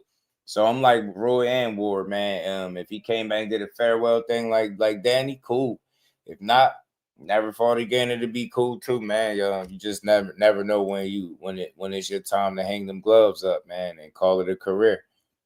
And I think the Errol gave us the fights, man. You know what I'm saying? I ain't that selfish. You feel me? He gave us what we wanted to see. You know what I mean? Gave us the fights. Something else I wanted to bring up real quick before we got out of here. Oh, lastly, before we depart, man, hit the like button, y'all. Sub to the channel. My bad. Cal said the double chat. Just something different. Something different for the people that like, you know, what they like, horizontal or vertical. Yeah, I got our options. Yeah, I got our options now, man. They gave you options. Hold on. Saying Billy versus McGee, co-main for Teal Shakur. It wouldn't be a bad fight. It wouldn't be a bad fight. Said Billy turned down the rematch with Lester Martinez and chose the Jaime Munguia fight. I'll tell you what, Lester Martinez was about to give him hell. That's for damn sure. Lester Martinez was going to give him hell.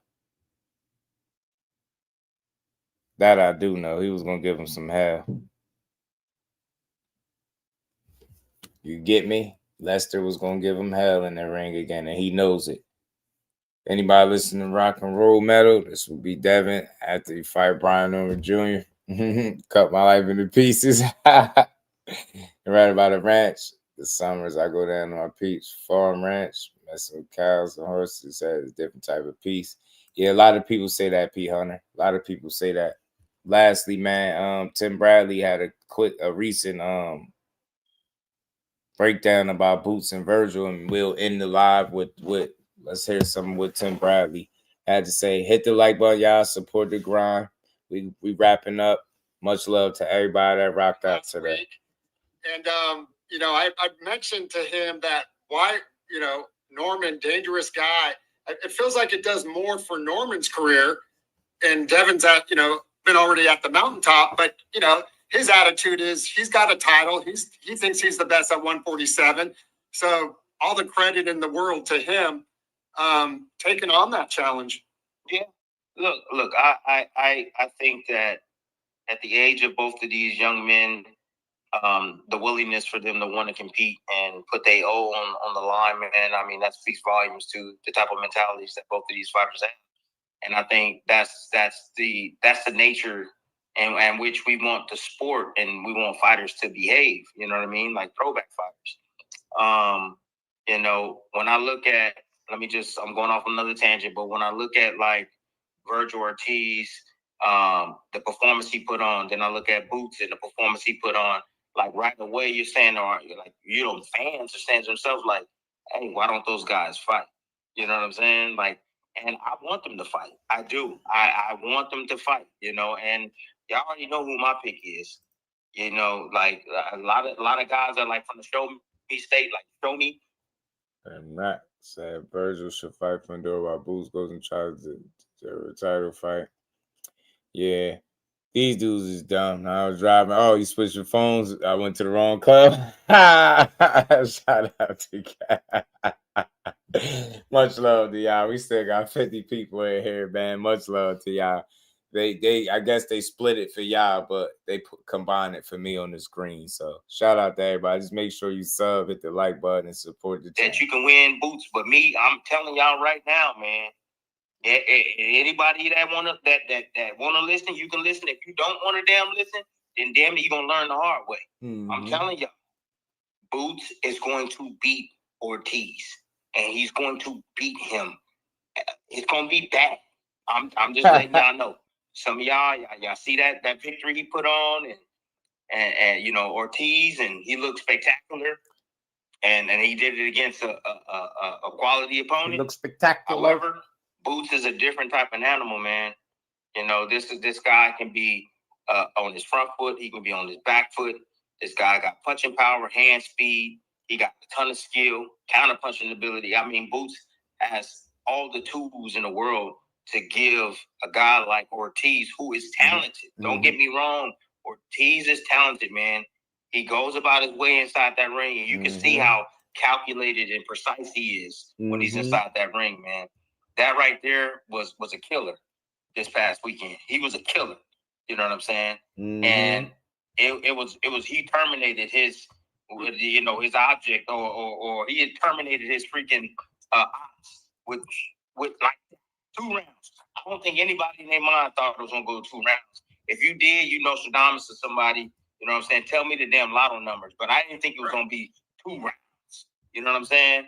I didn't think it was gonna be that long, but short period of a time. So yeah, and nobody did. Rob Garcia, I asked him that. You know, obviously thought his guy was going to win, was going to stop him, but Timmy you know, T, 7, bro. 8, 9. Timmy T. I didn't think it was going to go that long. Let me ask you then. You got Boots. You're picking Boots. They all day, 7 days a week. All day, 7 days a week. All day, 7 days a week. He gonna. I'll tell you, he might even stop Virgil. He might stop him. Let's go, Tim. This is the thing, man. Like, the other chat. Oh, now you gotta. It's whichever one you go to. If you click the vertical one, you will see the vertical. If you go out, click the other one, you will see the horizontal line. When I say he can go forward and he can go backwards, once Boots figures out, both on the screen. Once he figures out Virgil, and he realizes that, damn, I can come forward too. Mm-hmm. It's gonna be a wrap. I mean, I know Virgil can box a little bit. I've seen him, off his back foot and try to be slick and pop shot from the outside, but that's not his strong suit, man. That's not his strong suit. It's not. Not only can Boots box him off the back foot, yeah, I'm looking at both. Shout out to my dog. Man, look, shout out to everybody that's rocking out with me, man.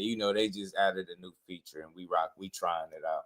We're going to test it out for the week, see how we like it. We don't like it, we going back to what we know. Power, enough speed, enough IQ to be able to position and get himself in real good position against Virgil, man, and take advantage of, some of Virgil's flaws. Get Boy. Virgil, to me, this is what I see. Virgil, to me, is very predictable. He's right in front of you. You know what I mean? I would say he's a bit hard to hit only because he keeps a tight high guard. He moves his head off to the side, nice little pre-slips off to the side. He's constantly trying to, change his head positioning. But That's it. That there's nothing more than that. You know what I mean? And once Boots figures that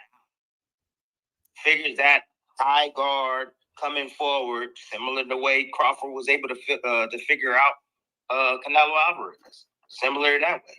Similar to the way you got a guy like Shakur Stevenson was able to figure out Valdez. You know, as soon as they figure that out, it's gonna be a wrap. Promise you, a wrap. So, hey, look, and I always say this: iron sharpens iron. We ain't seen Boots in there with a killer yet. I promise you, when he get in there with a killer, you're gonna see the complete package of Boots, man. The complete package. I agree. I think special fighters need to be tested accordingly, and I think when you put them in there, they'll raise their level with the opponent that they're in there with. It. You know what I mean? Yeah, he could talk some shit, Mike. He was game. I'm telling you. Hey, Reap, shout out to my homie. I'm telling you, bro. Shit gonna be similar. Shit, it could look like that. It could.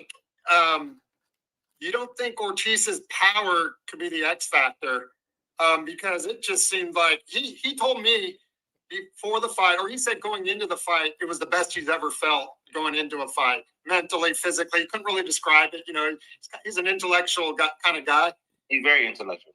Yeah, and he said it was the best he ever felt. And I mean, we saw the power, you know, firsthand the other night. But you think Boots can take those kind of shots, or he's just going to be able to get away from those shots?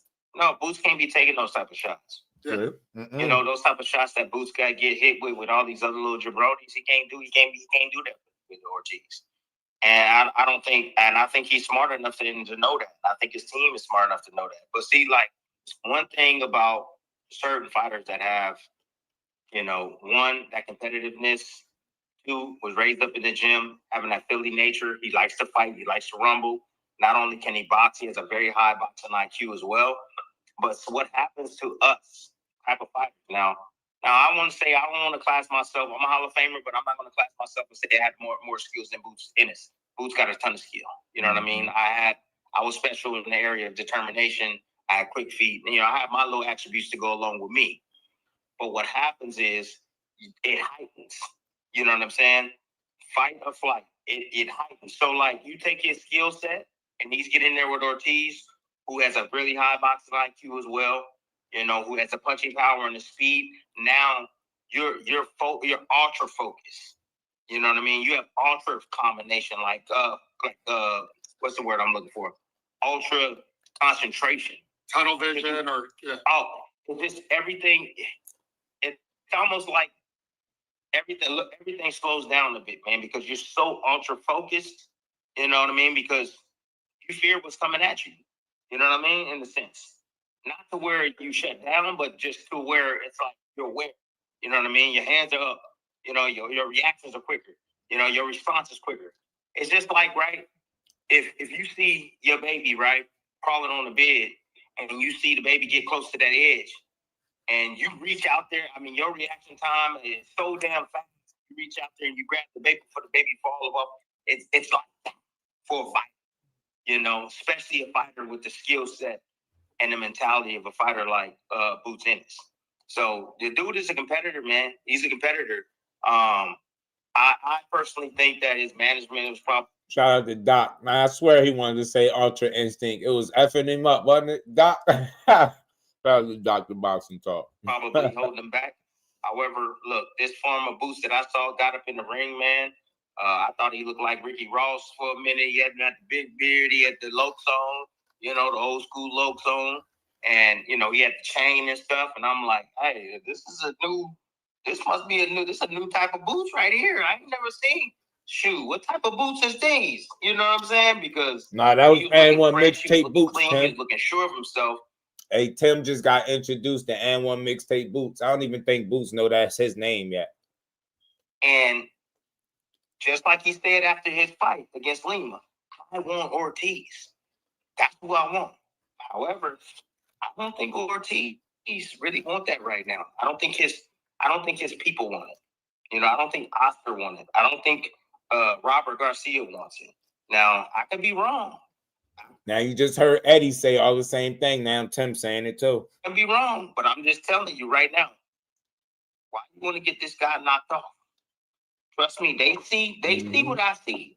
Trust me, these people have been in the business a long time. They see what I see. They know it's a gamble. If Ortiz is gonna get in the ring with Boots, it's a damn gamble. And they're not willing to gamble right now, man. Ortiz is in a really good position to really make some good money fighting against guys that have been relevant in the sport before, have been off a little while, like your Spence of the world. You know, you saw Spence there.